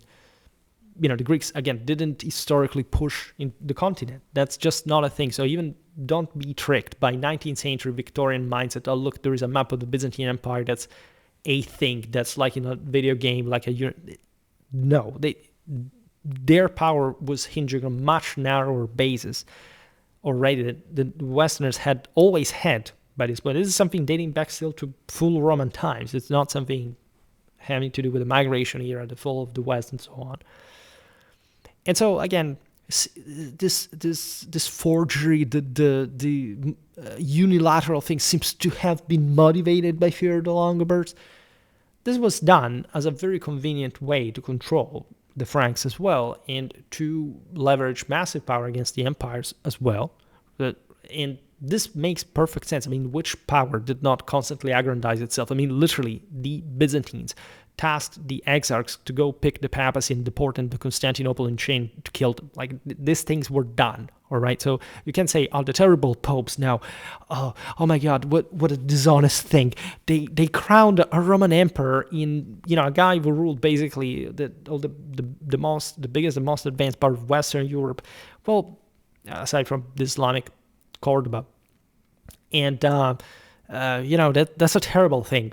We should really feel sorry for the Byzantines that were notoriously so tender-hearted and liberal and advanced and sophisticated and cultured and whatever. And he said, no, Rome was a black hole. It was like, I don't know, there were the sheep walking in the forum. It's just like, this old decadentistic idea of Rome, as if Rome wasn't the largest city in the West, where, again, they were actually the largest cities at large in terms of, urban development still, and with all the sort of Roman lakes in there. Oh, no, never mind that it is not really much of an indicator. Like in Rome, there was no culture. The popes were not the depositories of all sort of the massive Roman legal, cultural, religious, spiritual tradition. They did not control the entire West in terms of ecclesiastical coordination, of evangelization of the East, actually of Central Europe. I mean, and beating the Byzantines at that, reducing them basically just to what? Bulgaria, the Rus, the Khazars, and all the rest of Europe siding with the papacy. Now, that is not an indicator of imperial universal power. It's just, something that happened. Maybe, I don't know, because it seems like here, it seems to have been motivated by the fear of the Longobards. Yeah, it must have been that, right? Yeah, exactly. I'm a bit too frivolous this evening, but for some reason I like winter cultural digressions. Let's put it in this way, all right? Again, what had happened in Italy was big, right? It's not like the papacy didn't have to, even in Italy alone, including the fact that the Byzantines had been properly cut off of any sort of diplomatic negotiations between the Longobards, Rome, the Franks. The Westerners were already gone their own way, right? There wasn't much that could be done. Again, the papacy had historical contacts with Constantinople, but the same Byzantine chroniclers recognized, especially in the time of Louis the Pious, basically Rome was gone. That's the moment which Rome was fully under the Franks, and there wasn't much that could be done even to recover it. I made a video about that. So here there is a point, and the guy adds, in fact, says, and what you said, this referring to the aforementioned comment of that user, what you said about the West becoming more Roman, right? This is a core tenet also in my Schwerpunkt video that these comments are from. What you said about the West becoming more Roman, didn't Western provinces become more Germanic, like Germanic low codes, while East, here the articles are gone. I think he started well, but he sort of took like Germanic low codes, while East retained essentially the same legal and political institutions. So this would be, in the mind of the author, the alleged sort of proof that Romanity would lay just, I don't know, if you have a law of this kind or you have a political institution, right? Meaning, as I said before, do you think that Romulus or Furius Camillus or even Caesar just looked at Romanity merely in terms of, it's a state. It's just this institution. It's not about the race, the people, the God-chosen people to lead, to wield the imperium, to be factually tested in world conquest and domination in military display, that in the Middle Ages was evidently understood as having been fractured from Roman times, exactly because you had essentially a Greek and a Germanic empire, one side and the other respectively. So this issue, this fixation of saying, but that side seems to have been more like Roman Like, why is it mutually exclusive? Why do you think that Romanity was not understood by someone like Charlemagne and Otto I as the theologically, and at the time perfectly understood, also from the Byzantine side, metaphysical display of world domination, right? And why, by the way, shouldn't we see some sort of hypocrisy in this sense, also on a very traditional basis in the Byzantines claiming, but I don't know, we are the Romans just because, okay, our state, yes, is the continuation of the empire in a political institutional sense, and we have, I don't know, Roman law, by the way, had heavily degraded. We will see now what the Westerners managed to pull off with the same Roman law that the Byzantines had basically sort of started even to lack themselves, to downplay in sort of the political and social circumstances in which they found themselves. And they didn't need at some point a legal reform, unlike the West that did so on a much also more original basis, and in fact already more advanced before Roman law was even important. Never mind it. But in any case, here the sense is the guy is literally taking, in a completely arbitrary sense, by the way, and this is the thing I was talking about at the beginning, this self-referentiality of standards, this subjectivistic relativism, like, to me, that's what constitutes Romanity. You don't even think about what Romanity can be, right? Here it's like a contest who was more or less Roman. It is true that the aforementioned comment specifically was claiming, it seems that, I remember here how he said that, the Latin West really did become the main heir and continuator of Roman Universalist imperial ambition. Absolutely. Like, during the course of the Middle Ages, I think that there is no doubt about this. I mean, they literally conquered Constantinople to begin with, and Western Eurasia and the Mediterranean throughout all the later Middle Ages kept pivoting around the West, even if just like the sheer financial pool that the old continent had was something enormous, right? The other people, their culture didn't really even have that. I mean, it's just like the Ottomans that can be seen as in a sort of political and territorial subordinate position as the continuation of the Byzantine Empire, which was also true in some ways, including the Ottomans claiming the title of Caesars for themselves, as a matter of fact, not being as competitive as the West. They were big, but big doesn't equate to stronger, because guess who actually won in the end, even there, and for which reason? I have plenty of videos, as you know, about Ottoman warfare, and I would like to stress once again, whoever is listening to this and is saying, oh my god, this guy's trying to selling something shady, his ideology is dangerous, we don't have to be trapped. I actually love, Byzantine history. Hell, I even love Ottoman history. I think it's incredibly interesting, beautiful. I love studying the Ottoman army, including all the brutality, the fact that, again, I can absolutely attribute sort of greater or lesser moral, cultural, political superiority to this or that system. There is no doubt that that's the fun of history. That's the quest for the objectivity of accuracy, right? And its assessment. We can't do the same here, right? I'm not trying to downplay the importance of the Byzantine Empire in historical terms. I'm trying to downplay the importance of the Byzantine Empire in the pop perception that emerges from these very lines. All right, I make all these videos. This one is special, but all the ones I've made about the Byzantine history per se. What do you think I have done them for? Just to catch views?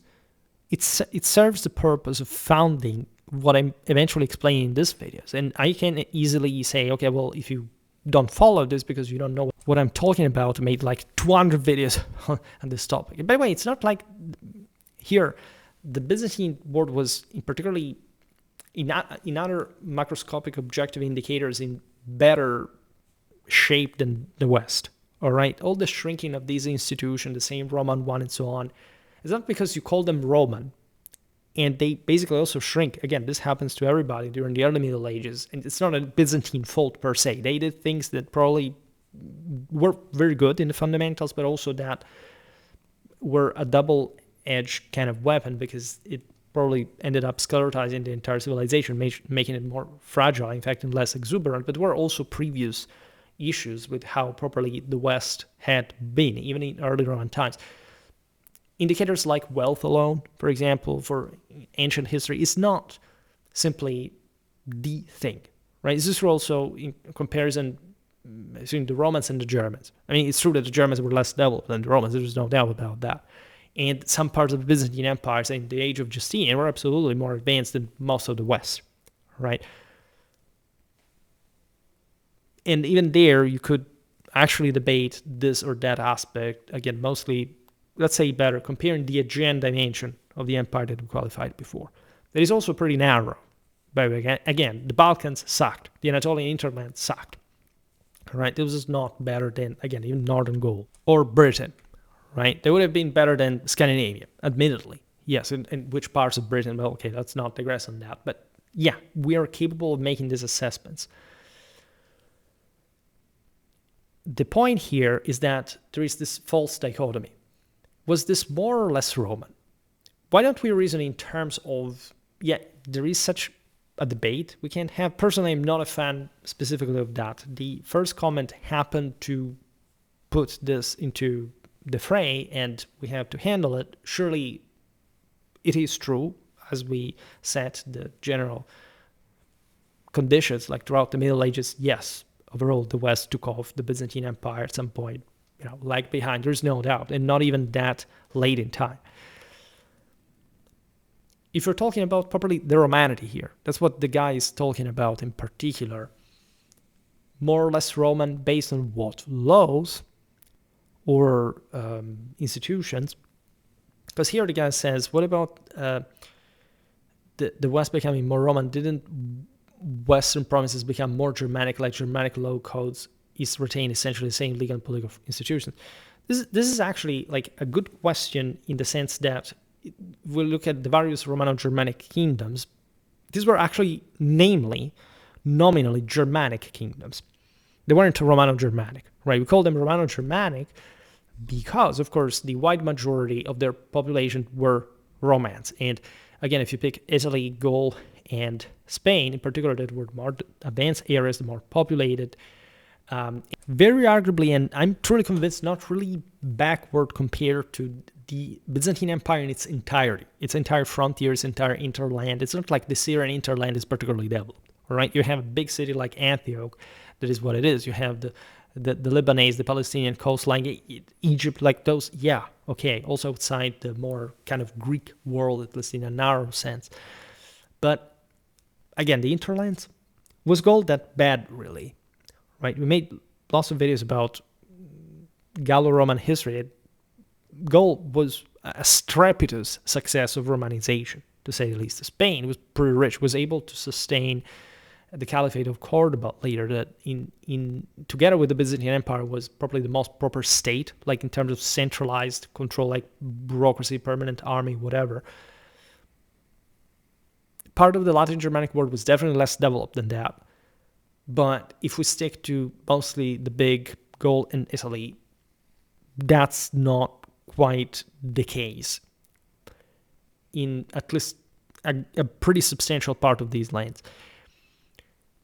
And there is quality too, right? This is where not barbarians that all of a sudden became, at some point later, more advanced. No, we're talking about a radical continuity of the more Romanized lands of the West that here were truly Roman in language, in de facto in identity, again, in what we call Romance. And so even if, say, I don't know, the Italians thought, and they were called by everybody abroad, like the Longobards, and literally at some point there was even some rhetoric, as you know, was used against the Byzantine Empire, like saying Luitpold, the famous embassy. We are Longobards, Saxons, Franconis. This guy was an Italian, where he was not Italian. And of course, it was an important Germanic injection there, the migration here, but it's not like it was even there, but above a few points percentage, like the population. The same goes for Gaul. By the way, the real core of Frankish power was not Germany, it was Gaul, with northeastern France. But it's basically the area of Paris today. It's not surprising, right? Those were, by the way, probably the most advanced areas. They were utterly Romance. The Carolingians could have spoken Germanic at court up to the 10th century, but the whole system was Romance, right? And again, this is really important, especially at this point. So Yes, they were Germanic, but is that the actual issue, right? Because there is a subtle aspect of this. The Germanic lordship over the Romans. This is something that the Germans were particularly proud of. The fact that they had come to hold, we explained recently in that video about Roman religion, about the fetus, etc., that regere is different from imperare, right? And because it means to hold, not simply to impose, right? The Byzantines were to be understood still in this iron-fisted, I'm a Sebastocrator, I'm the best, I rule over everybody has to kneel above. The Franks were something completely different. The Germans were something completely different. The same Romano-Germanic establishments in places like Gaul and Italy recognized, right, the fact that a freeman was endowed with a nobiliar power, right? This is what the early Romans, what the early Germans, what the early Celts believed. Their society had already deeply changed, but the idea of bearing arms, the idea of a freeman, right, was associated with a degree of divine power, the imperium itself, right? And so the Germans, in their control of the Romans, in their gradual subsumption, because just in a couple of generations after the settlement, they had become themselves virtually indistinguishable, and or at least they had been Romanized themselves in customs, in being these local nations, right, of Roman backbone, of which also essentially the Western Empire was founded, not from a Germanic center. Well, it's something a bit different from saying, this is the kingdom of the Franks, okay, but what does that actually mean? Does it mean that there is no imperial or universal recognition of this? Let's leave aside the aforementioned recognition of the imperial vicary of the Gauls for Clovis from the Eastern Roman Empire back in the day. Here we're talking literally about the role of nations in late antiquity, in the early Middle Ages, in terms of who they are and why they are there. Admittedly, actually, one of the strongest points in favor of, so I'm giving an assist to the enemy here, that the Byzantine Empire was indeed maintaining, by the time of Justinian, it was the real peak of Byzantine civilization in relative terms. Right? Justinian's era is probably the moment in which everybody thinks that basically the Mediterranean is a big Roman lake, that even Germanic peoples up to Britain are somehow part of this big system, even if they're not directly controlled. That's an often mistake that we tend to make also in previous history, as if Rome had borders, and outside of that there were free people that did whatever the hell they wanted. Rome controlled everything also beyond that. All right. The fact that they were directly controlled or occupied does not mean that it did not revolve around Rome, that they didn't have any capacity for half of a millennium to break through. All right. The sense here is that the Germans finally enter the Roman Empire and lord over it. There is a sense of regime here. There is a sense of God-given right to rule over which people? Really? To protect, security, justice. These are the first duty of a ruler, traditionally, historically. That's also where Roman law had been born from itself, ethnically, from the Latins back in the day, aside for the more sclerotized perpetua sanctio of, say, Theodosius and Justinian in later centuries. It is also a masterpiece in terms of juridical development, also owing much to the early imperial Roman tradition, when it was the Italians that really had been conquering and ruling the world. So not the Byzantines, really, right? And we will see how few this kind of law actually circulated in the West, for how shortly and how dysfunctionally. I made plenty of videos about the history of law explaining this. The point I'm making here is that the Germans, as such, were just seen as some holders of power on behalf of the Romans. The Romans as God-chosen people. And the Germans never actually refused this, because it was also their own interest to properly claim that they were ruling over the Romans. This was expressed even by peoples that didn't have any particular universal ambition. Like the Franks started off immediately as an imperial power. Right, properly Clovis changes that. The Franks were actually some of the least predisposed to it, but for some spiritual reason they managed to take that over in the Gallo-Roman world. The Longobards themselves, that were the least compromised probably with the Romans, and in fact, in an ideological sense. Hell, they were ruling from Italy itself. The Longobards were arguably the most Roman people of all, right? In the moment in which Charlemagne took them over, right? In the moment in which they entered Italy, that were objectively something else, but quickly also Romanized.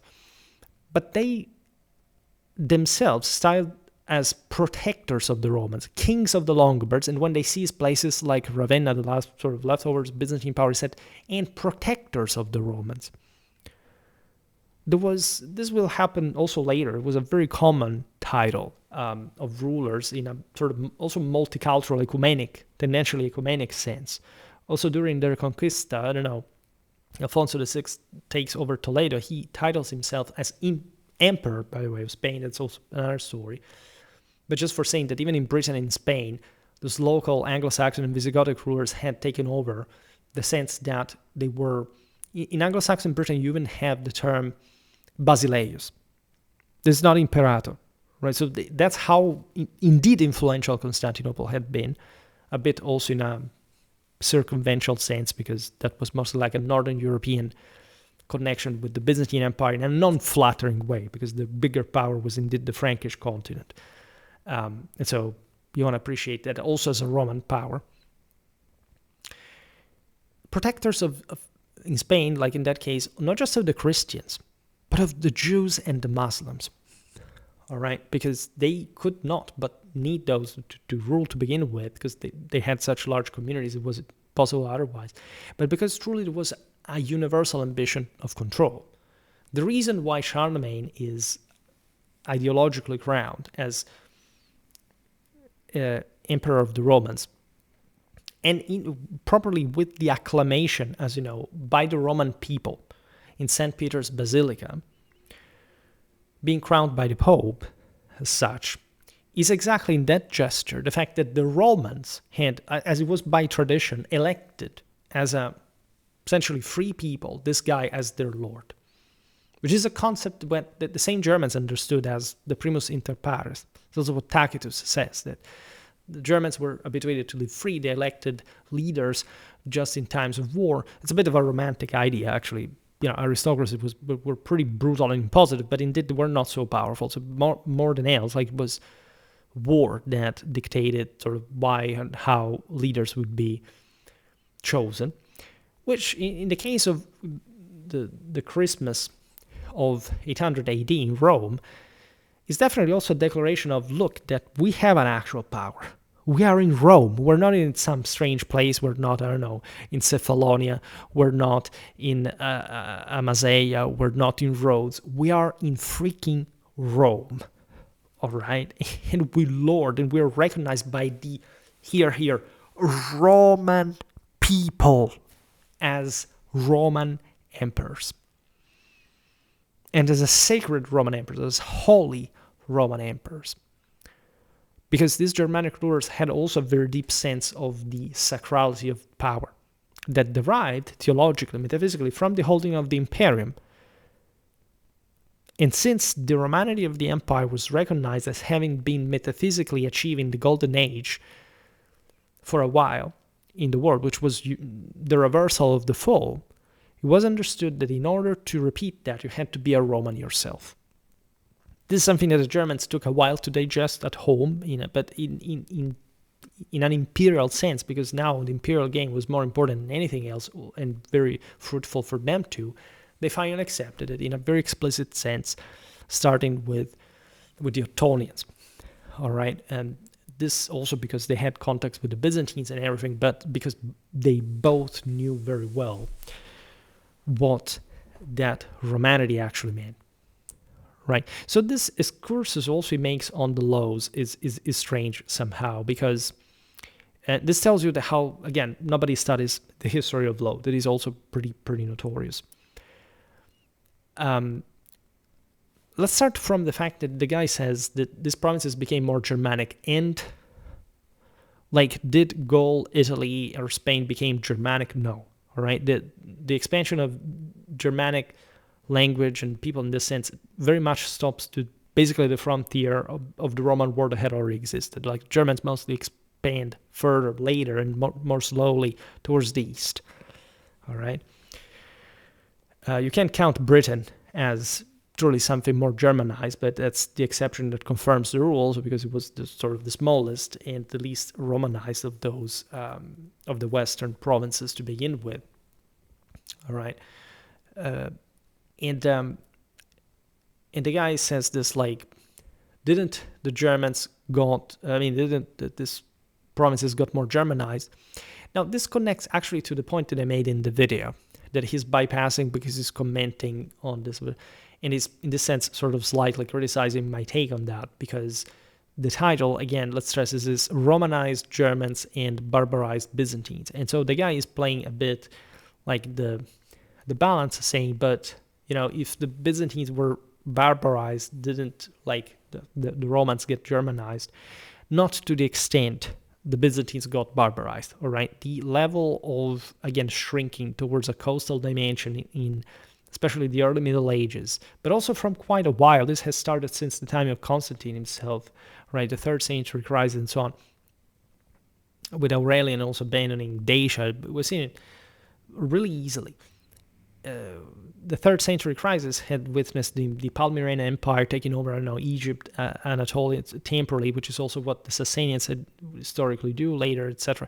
So you realize that the actual core land of those places, in a truly Roman, or better Greek sense, as they basically were clothed in just in Romanity from that basis,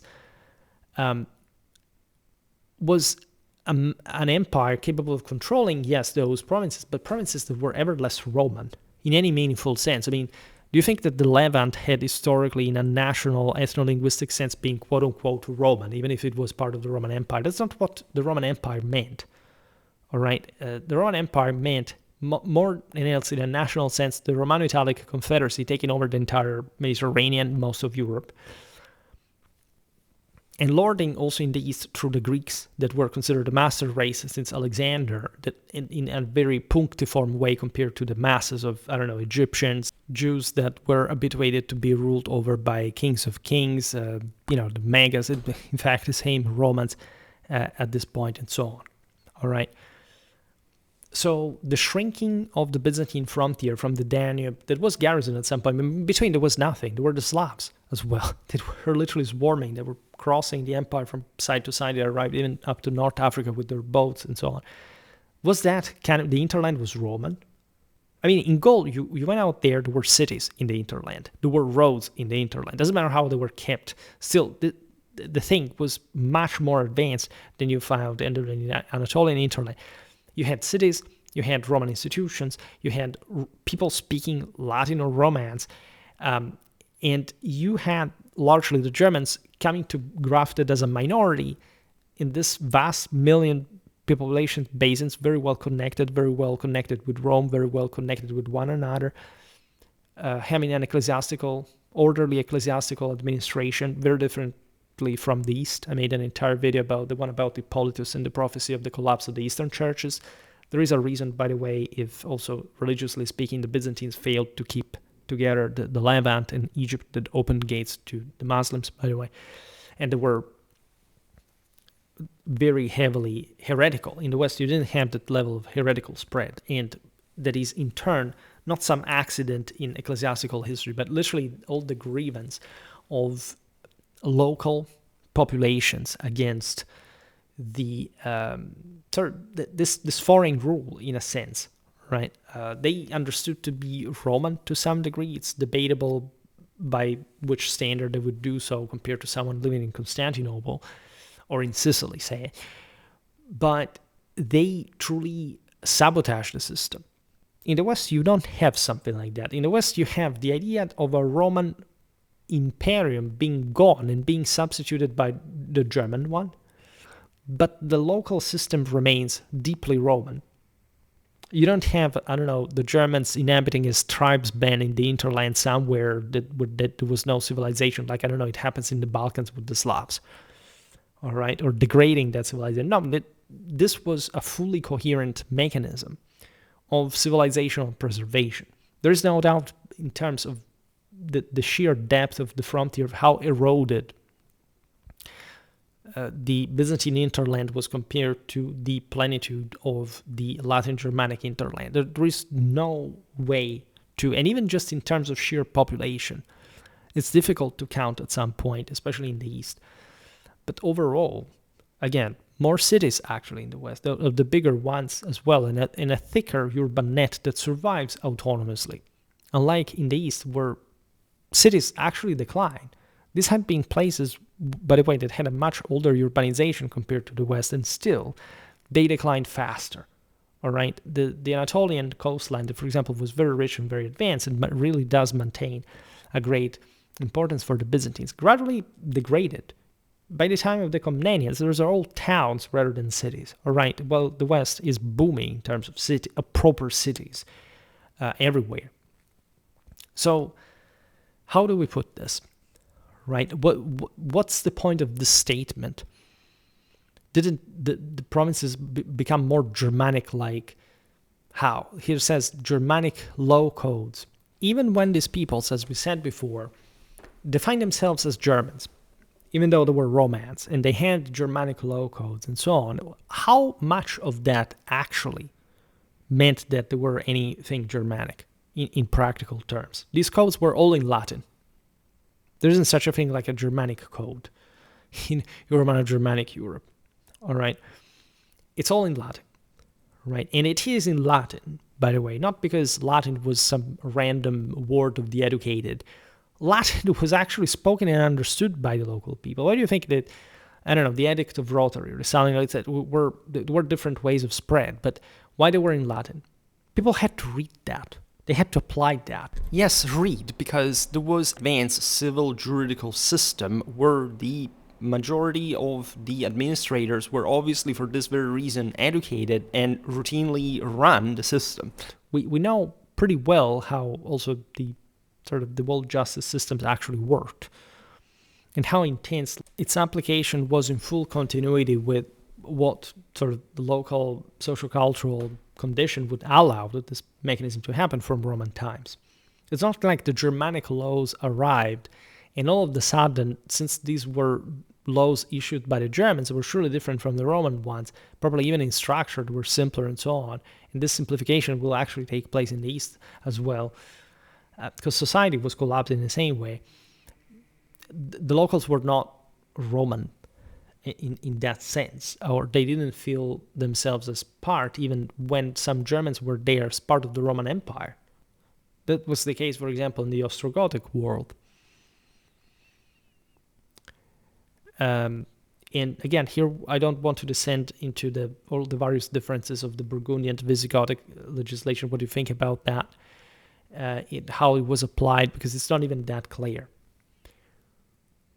We only know that there was a juridical coinage that was apparently shared especially among the Ostrogoths, the Visigoths, and the Burgundians before the Justinian reconquest. And that had, by the way, Italy as the likely birthplace of the Breviarium Alarici, that was thought to be mostly like a Visigothic code, as it would be later called from there, but that apparently originated in Theodoric's Italy.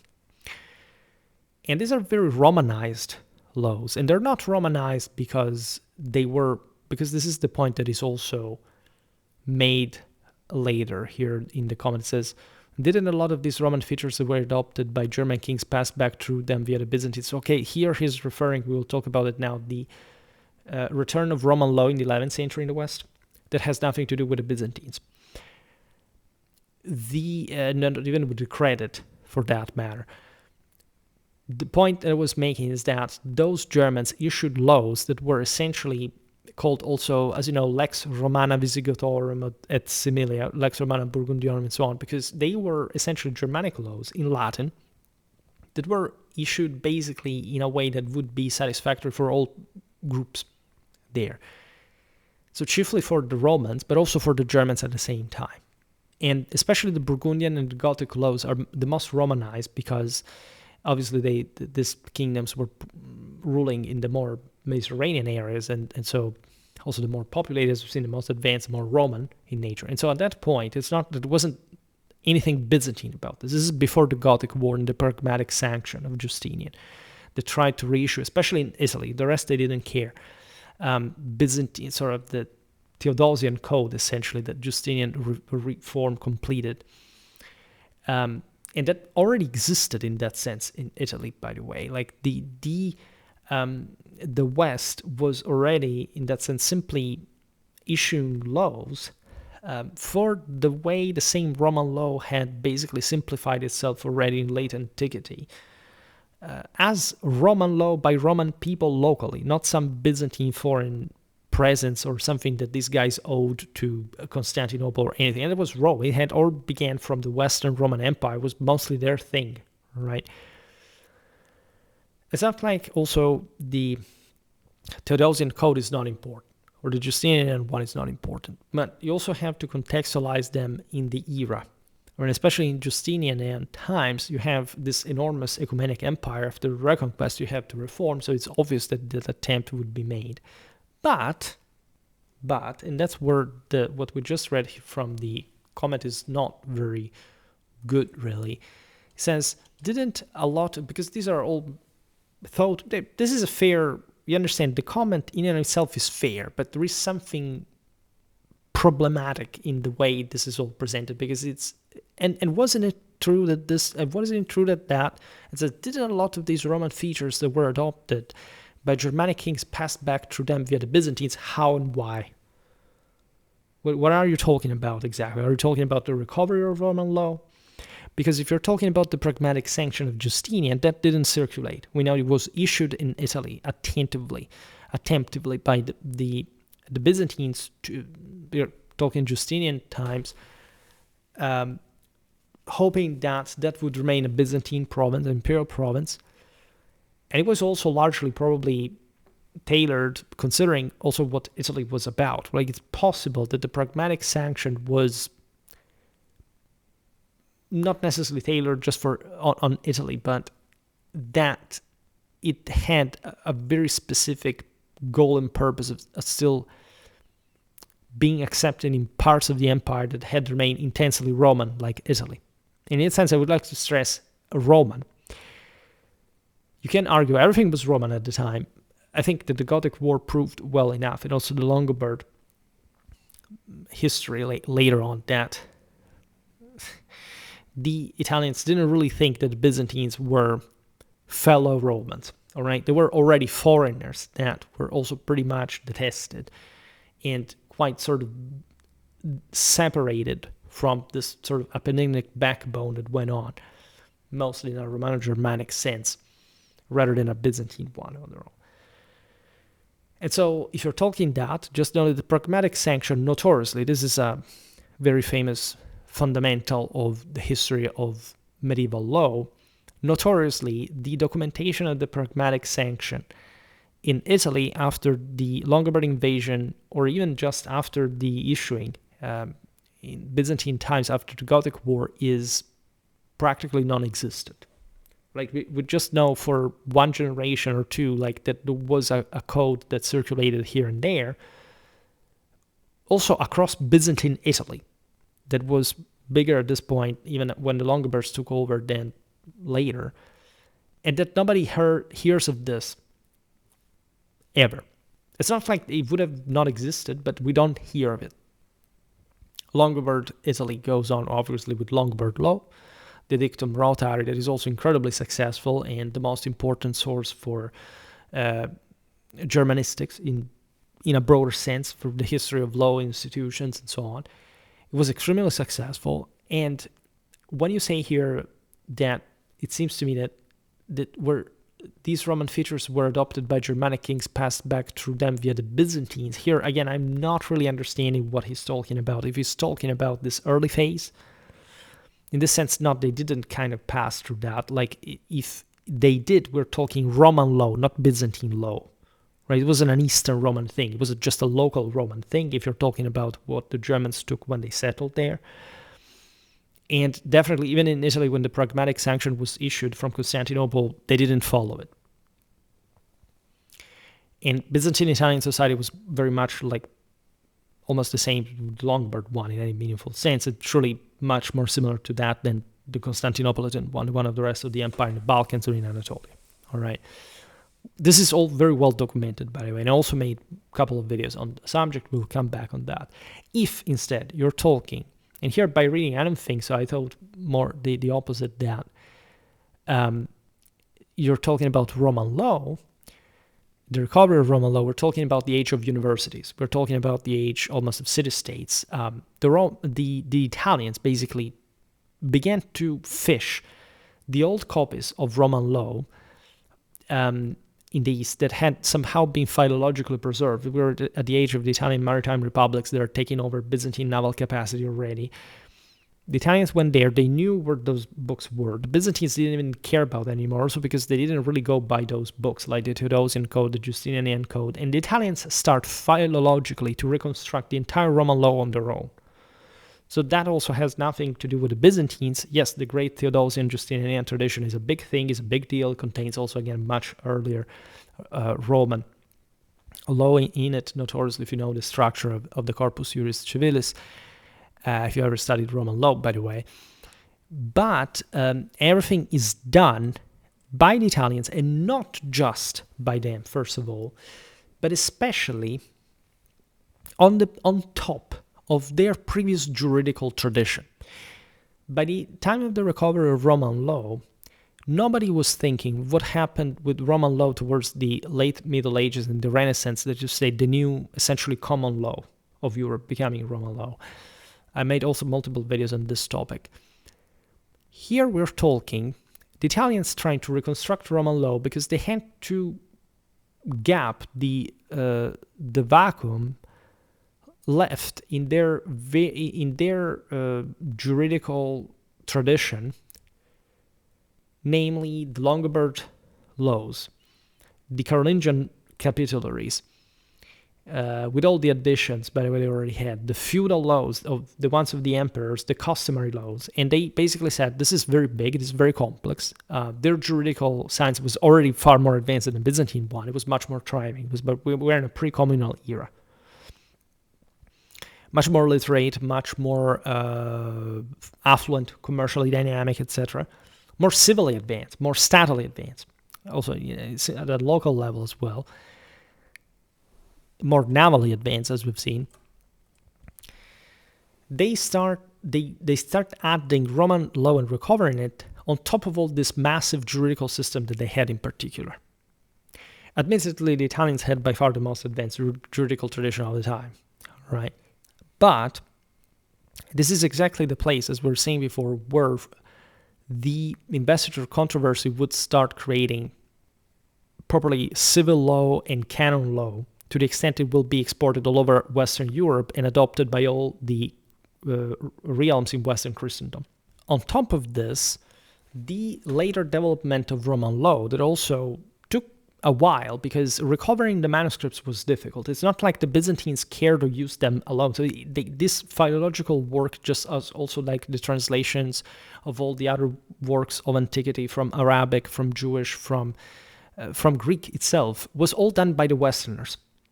It's not like the Easterners or the Arabs were teaching the Westerners how to. Some scholar, of course, was contributing by osmosis, meaning there were scientists in those worlds, and also the Byzantines had it so on, but they were peripheral to what was happening in the West. They were punctiform, all right? It's like this, the big capitals, the big libraries. Big does not mean qualitative. Big does not mean it can extend over the entire territory like the Westerners do locally, with all their packed and intertwined and dramatically advanced and advancing systems, universities, cathedral chapters, cities, kingdoms. It's something completely different. Much more thickly compact and much more homogeneous, because that's what we get fooled by. That since we see the Byzantine Empire as a unitary thing, we say, oh my God, that was more advanced in the West, right? No. Right? It's not like if the West had, I don't know, France again separated from England or Germany or Castile or whatever. It's not like they weren't part of a big Latin Germanic civilization that was operating on the same patterns, same ecclesiastical administration, same script. By the way, since Carolingian times, you want to appreciate that about the terrible, brute Carolingians, by the way. Admittedly, that was their greatest achievement. Together with ecclesiastical reform, you have this enormous traffic of manuscripts, right? There was a much greater literary practice in Western Europe at this point than anywhere else in the world. In that dynamic, individual, dispersed, exchanging fashion that we see. We can expand, again, universities, philology. We don't have to explain how this took off, right? Especially in the 12th and the 13th century and so on. What I said about Roman law applies also to the fact that the further development of Roman law happened in the later Middle Ages through the school of the commentarists. Essentially, it's not just like they recovered Roman law. That was a late antique thing that mostly served the purpose of fitting a more complex society, disciplining it, making it work on the basis of the categories of Roman law, naturally more advanced than the Germanic laws that were just a list of laws, all right? But first of all, it's not like the Byzantines were using them. And secondly, again, the commentarist school creates a much more complex juridical science than Roman law. Because these guys were studying and basically making, especially practically work law on the basis of these enormous treatises that were written properly as originally comments on the Roman law manuscripts that became much bigger than the same Roman law, right? And they had to learn all this by heart. And this was the great juridical civilization in the West, while the Byzantines were basically rotting away and didn't have any sort of social dynamism and sort of capacity of simply, organizing even a concept of that kind. They had lost that already. Like 1204, admittedly, a pretty heavy blow inflicted during the Fourth Crusade. That was, by the way, in order to arrive at Constantinople, the Byzantines' fault, because they literally called the Crusaders, by the way, for their own internecine issues. And so even what happened is not really something we should so much cry about, because it's not like the Byzantine Empire was so happy and strong, and one day the Crusaders arrived and everybody was destroyed. Like, it was already going through a radical phase of decline, right? It wasn't collapsing in the moment, absolutely. This is also a very interesting debate in Byzantinistics. And it didn't necessarily even have to fall, but the chances were multiplying, and guess what? It happened, right? So that's not random. You can't say, well, it just happened for some strange reason, making excuses for it. It's not like the Byzantines could make France or Germany or Italy collapse at that point. It's not how the thing worked, all right? So you want to appreciate this in a scalar dimension, civilizationally speaking, qualitatively. I'm going to make a video surely about the Fourth Crusade, because I've never done it, believe it or not. It's not a choice, actually. And in fact, I know in the aforementioned groups I was talking about that some people are asking and wondering, when does he cover that? Because he's trying to, he can't, make up for that. What will he, in his papist ideology, will be able to come up with? You will see what I will be able to come up with, right? And for that matter, I have neither even made a video about the Cathars, but not about the Albigensian Crusade per se. Right? We will see this at some point better. So, juridically, there isn't such a thing like the Byzantines schooling the German kings, or let's say better, their Roman establishment, all right? The Romano-Germanic, say better, so like the Romans, there were plenty of German noblemen installed, probably ruling on the Latins, there's no doubt about this, but also it was a very sort of peaceful integration, especially a very successful one, all right? The Germans tried to preserve as much as they could. They immediately legislated in Latin. They needed, by the way, local scholars. That's how it worked. And they weren't Byzantines. There isn't a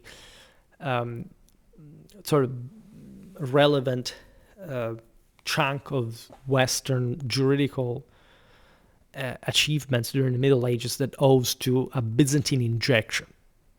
Right? The most remote thing is, again, the late antique codes that were also largely based on previous early imperial imperial, as you know, jurists' insights.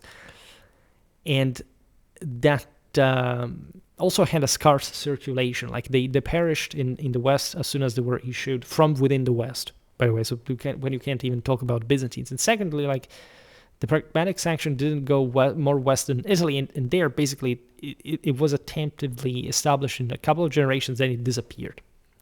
Right, those codes reappear in the 11th century when the Italians are, from their Longobardistic juridical science, that is very advanced, are basically trying to make it to fill the gaps of it through what they can draw from Roman law. And so there was nothing teleological or deterministic about Roman law becoming eventually civil law by the end of the Middle Ages, when, by the way, the Byzantine Empire did not exist even anymore. It was an all inner Western thing. I'm not even going to digress on the fact that, of course, any person who thinks that the Renaissance suddenly happened because some Greek refugees escaped from the Ottomans with their manuscripts is complete insanity.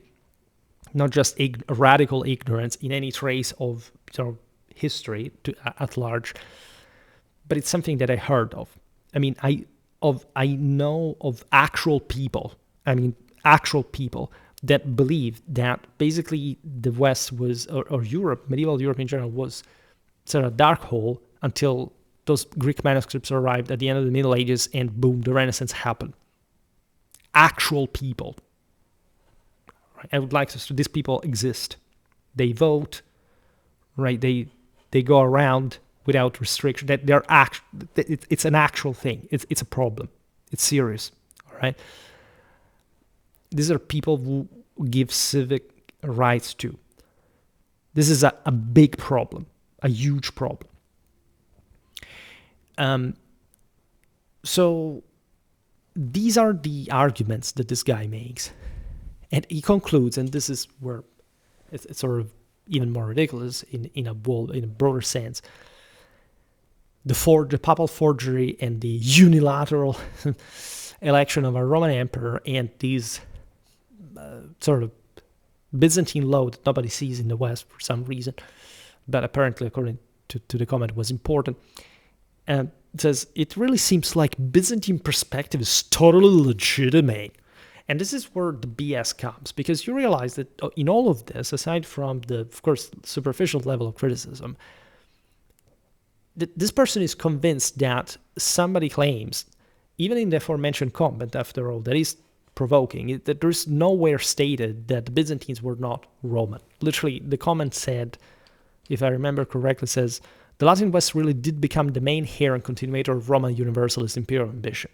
Yeah, it's a relative term. It doesn't say the sole continuator, or they were the only Romans, they were true Romans. So people come on these videos of mine, read these things, and the first thing they do, this is like an issue, this is a neurocognitive reflex, paranoid.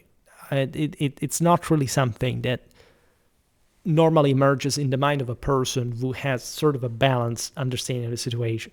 It says, it really seems like Byzantine perspective is totally legitimate. Who said that is not totally legitimate? Who said in any of these comments or in any of my videos that the Byzantines were not Roman? Right? Especially videos should be listened to.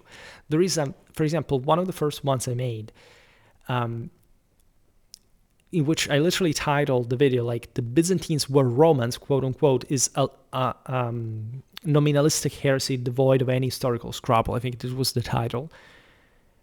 And not even in the title is stated that the Byzantines were not Roman. I was literally saying that it's become like as a made-up phrase, like the Byzantines were Romans, as if you have to immediately, instinctively react to someone denying that the Byzantines were Roman, as just like in fact, a nominalistic heresy, devoid of any historical struggle. Is to say, why don't you stop reasoning because the criticism of the video revolved around the fact that everybody has, at least at the time, it was a more intense than today, that everybody had to tell you all the time that the Byzantines were actually Roman. They called themselves Romans. So, okay, so if we say the Germans, why do you want to say the Deutsche? Right, we do this all the time. And the term Byzantine, and that's why I defend it, and academics in their societies made entire videos about this, also to spread further awareness about Byzantine history to begin with. So I'm definitely not trying to obscure Byzantine perspective, as it seems like the hour in this group seems to be the case. Literally called themselves Byzantinists.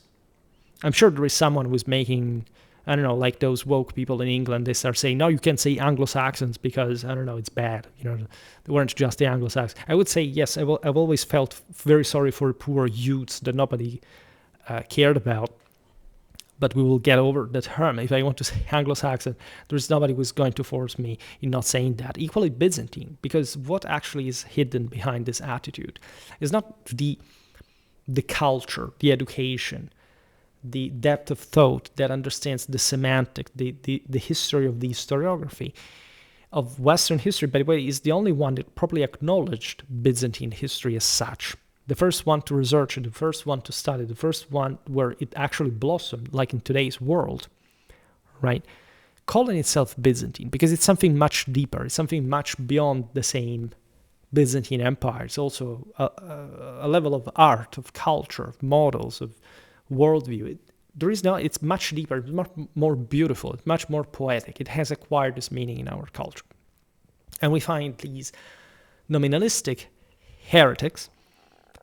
Yeah, it's not finished, because here the heresy comes up that say, no, every time you say the word Byzantine, doesn't matter if you have a PhD in history, if you teach at university, if you have published hundreds of videos on Byzantine history, it says, the Byzantine were Romans.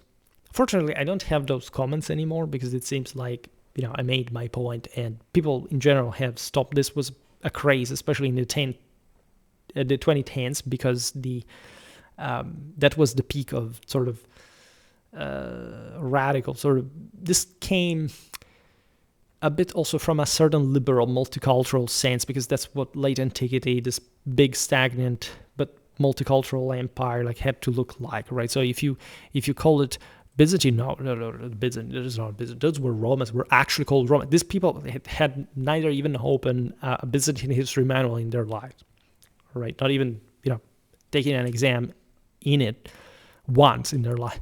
Literally not reading, not knowing, and having to bother people. Again, admittedly, unfortunately, I don't have much going on, but you discover in these niches, in these obscure places, that, oh my God, this guy, he's trying to deny the legitimate, he doesn't think that the Byzantines were Roman, like this kind of level, lurking in the shadows, like under the golem. I don't know what's wrong really with this. And of course, I'm criticizing, but I'm joking a little bit, but it is true. Like literally, I say this because of how consistently, systematically, and almost univocally misinterpreted, misrepresented, misunderstood my content is, right? Except for those happy few that follow and understand that, right? For some reason. And it says, the final phrase that is terrible says, it really says, see, and again, I'm joking against the author. I know the author will hate me now, but I'm not hypocritically saying I have nothing against the author, because I don't know the person, first of all, so I can't have anything against him per se. I absolutely understand this being birthed from his mind and therefore being weird and criticizable, and surely, like, this person does own this kind of beliefs that I criticize, and I will keep criticizing. But I'm not trying really to humiliate him. I'm making these voices because I think it's funny. And to get the sort of the psychology of this better, like I don't see any other mental attitude, frankly, in order to write these things. Again, this comment, this woman who again left it in my channel, was not even claiming that the Byzantines were not Roman or anything. But you see, these people, in the back of their mind, their amygdala, they get the kick. No, actually, like they were the true Romans. Like whatever. This girl simply said, they were at some point in terms of imperial legacy, they were in Roman legacy as well. That the West was more of a thing than the Byzantine East. Is it really controversial? Or do we have to stop to? Oh no, but since the Byzantines were the statal continuation in a 19th century concept of powers, nobody else could be Roman.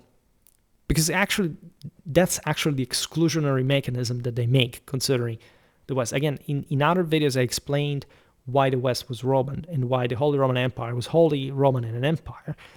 It's not, some people think I'm a reactionary person, that I don't know, just per se, like I have to defend some old decrepit thing like the Holy Roman Empire because it's a vestige of conservatism, or they don't get that it's in their times that they utterly believed this.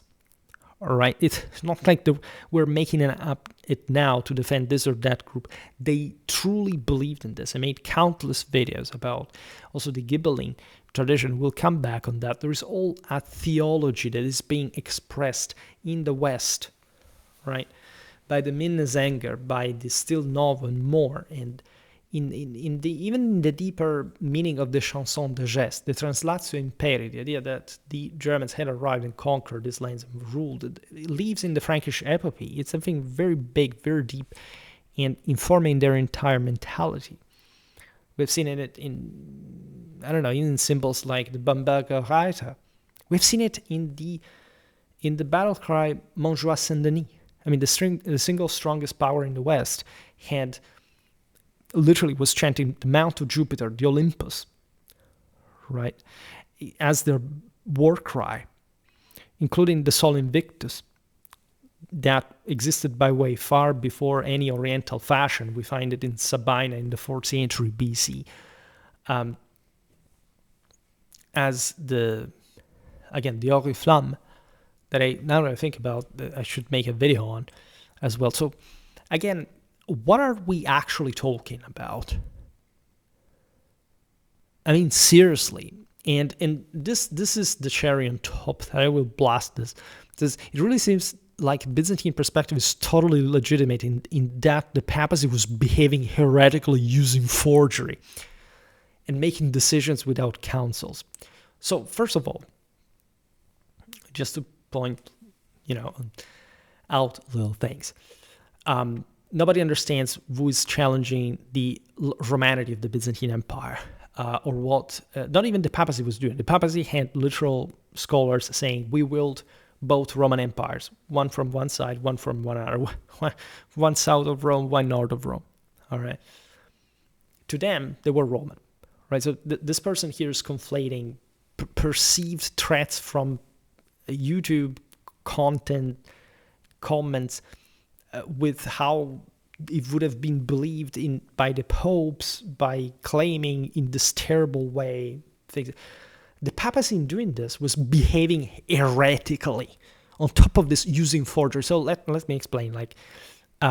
What does have heresy to do with claiming, first of all, a temporal power for the church, which is necessary and self-evident, in happening, regardless of who sanctions it or not, other than de facto existing since Constantine's time, or even before, if we want to be metaphysically correct, but literally allowed by Constantine. And so even the idea of the forgery here is something, even if they had written that down, it's what literally started happening in the empire with all the privileges, the endowment, and doesn't matter that the empire was in theory the only possible temporal power. If you have an ecclesiastical signory, de facto this is at least subcontracted, so the entire building of any power would be heretical by this standard. And with a church that had always been separated from the empire in a truly metaphysical sense, because the church is for God, is metaphysical. The Patrimonium Sancti Petri is a metaphysical thing, does not even belong to the Holy Roman Empire, notoriously, right? That's also what a great part of the investiture controversy was about. Heretic is not something that depends on the whim of someone, especially like the Byzantines that had been playing with Eastern heresies to save their own, to fail in the attempt of saving the Levant, while the same Arian Germans were being much more orthodox and supporting the papacy in the West against this sort of weird Byzantine shenanigans, right? That's a very serious problem. It's not normal. If there was a radically heretic block in the story, including during Charlemagne's time, where a woman was on the throne, and the iconoclastic issue was not even fully over, and terrible things had been done. I mean, I don't think that here we're being serious. Like, what is heretic? Seriously, like the Byzantines had notoriously been heretic up to for a very long time against the West. That was crystal orthodox. Right, and Orthodox obviously means Orthodox doctrinally. Even the official name of the Orthodox Church today is Catholic. And as I always say, if you don't know what Catholic means, you're going to have a bit of a problem. in understanding why, what religion, the history of Christianity is, and especially why the papacy mastered and championed Catholicism in a truly universal sense in the Middle Ages. And secondly, what this does have to do with forgery. Like, what do you mean by heretically? I understand that heretically is a very, very vague term. It means choice, choosing something else astray. Basically, that's the concept of the heresies. But that's a term that you use for theological doctrinal matters. All right? The papacy wasn't doing anything heretic. There's no doubt. There's Theophanes in the 9th century that is scandalized by what the Pope was doing, that threatened the unity of Christianity. It was essentially a political issue, right? Saying there is another Roman emperor. What do we do about it? Well, simply the papacy recognized as the priesthood in the traditional order of the cases that a guy had been bestowed by God the imperium, and as such, after the Roman tradition, and given that this was happening in a place called Rome, with the Roman people electing the same guy, this was a Holy Roman emperor and Holy Roman rule, just like the one that existed in the East. They had earned that through feats of arms. So what was exactly heretic about it? Heretic is a very specific term. In this sense, historiographically, is a much more specific term. It means that the Pope was going rogue in some fashion, theological matter.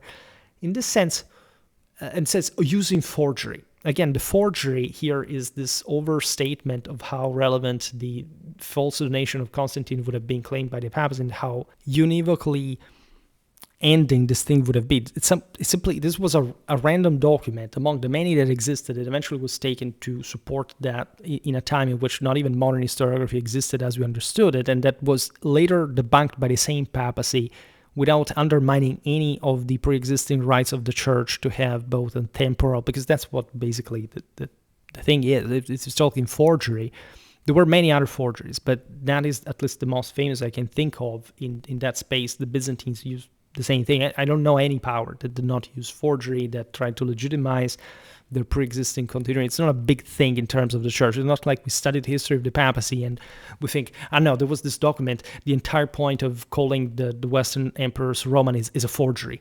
It's not. First of all, it's not even connected with that forgery, the thing. And secondly, it's not like it was based on that. It was based on the obvious recognition of the imperium in front of all these nations and all these peoples that accepted it and made it work successfully, by the way. How is this heretic or a forgery? Nobody really understands this. And it says, in making decisions without councils. And this is also weird, because it's not like the Roman Church was doing this without the support of the clergy at large. Like, there was, of course, a provincial dimension of the papacy at this point that was, however, positively met by the rest of Western Christendom. So it's not like the rest of Western Christendom, like at some point, this terrible pope. You see how they isolate the papacy. Like, even this alone is the demonstration, and I could digress in this, but unfortunately I have technical means whereby I can't go beyond 2 hours and 40, otherwise I have to upload 2 videos, so I'll cut it short, but this is serious. Like just have no idea about the spiritual hegemony that Rome had already acquired in the West. Like, it's not like before the Gregorian reform. But by the way, this did not happen before. We're talking the Charlemagne's crowning. So it's not until the Gregorian reforms that the papacy would start considering itself preeminent over councils and doing it. So it's also mixing eras, really. At this point, it was simply a recognition of Roman imperial rule, and this had nothing even much to do with the councils. Councils, by the way, of Western Europe was with Charlemagne. So the bottom line of this, like all this list, this fairly banal and superficial list of arguments, is basically all aimed to say the popes were a scam. They created for no reason this empire, and actually, like, so it's the Byzantines that are the only Roman empire, and the Pope was heretic, and he didn't have any relevance outside of the Pope. I don't know what lacks here the most, like academic, historiographical, just political or theological history of religion in this sense, or like the entire picture is not there, right? This is a typical comment of 2026 on YouTube revolving around this. I know, of course, that on X there is a sort of machine of brainwashing about all these things, where history is basically more understood through memes and random things heard by other people that also don't have any kind of competence or experience in the field. And that this is the result. Again, I'm not want to insult this guy. This guy may have a sort of today average kind of historical understanding that is absolutely unsatisfactory in any meaningful scholarly sense. Needless to say, like it always was, but it's not, things have improved. If anything, the contrary is the case. And that's what is being amplified and repeated over and over and over again. So I don't know when people, again, criticize this stuff or talk essentially about it, thinking that this is a way to smear me, like if they realize that this is backfiring in the sense that not only they're spreading something, but it becomes extremely easy to correct them and to actually say the thing how it actually is. You realize that even just dialectically speaking, I was able to discuss here for 2 hours and a half, 10 lines. Like I count to you here on board how many words they are. 135 words, nothing.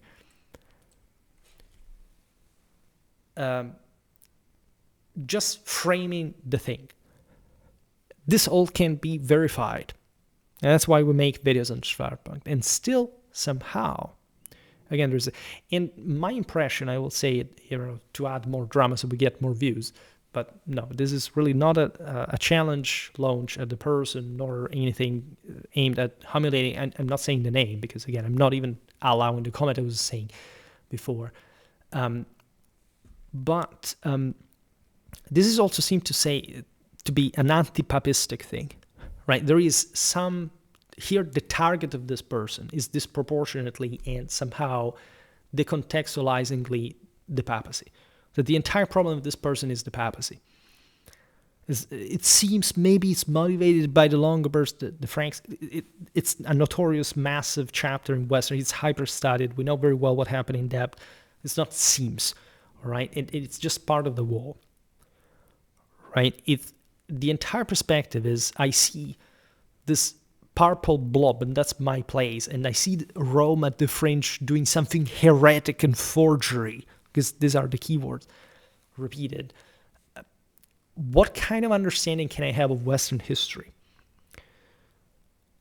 I hope that people of reason like this will hit them at some point, that there is an oceanic amount of historiography on the West that was as big and actually bigger than the Byzantine Empire at the time as a whole, and it was cohesively acting in tandem from quite a while. Already from the time of the Gothic War, the papacy, Ravenna, Milan, the Frankish Church, the Anglo-Saxons, say from the end of the 60s, the beginning of the 7th century, especially Gregory the Great, was already an axis, a spiritual Western axis, right? Including Ireland as well, and then gradually the Visigoths did not play along, and they ended how they ended. The Germans were gradually sort of converted in Central Europe, and everything spread from there.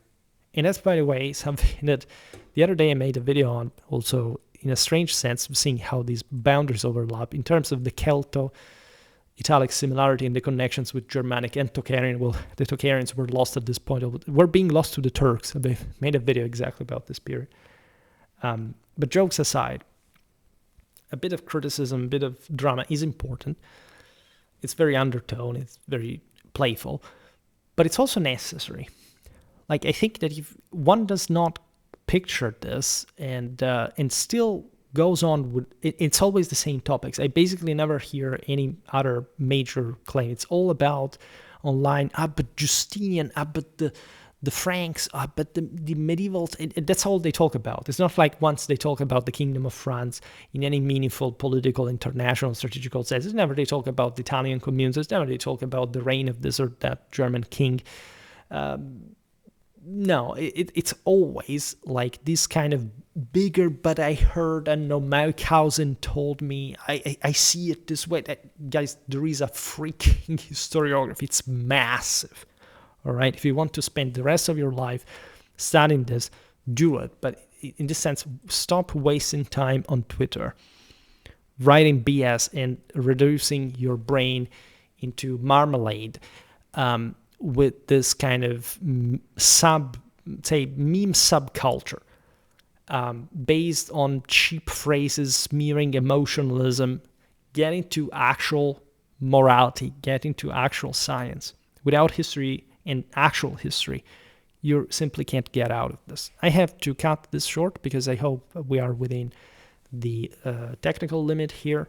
Pretty long video. I didn't do this so long from quite a while, but I see there is some movement on the channel here and there. You like the stuff. For today, however, I stop it here. I just hope that you enjoyed this video. If you did, please share it. Otherwise, leave a like or subscribe to my channel if you're interested in my upcoming content. As always, I thank you heartily for listening to me. I wish you a nice time and see you next time. Bye.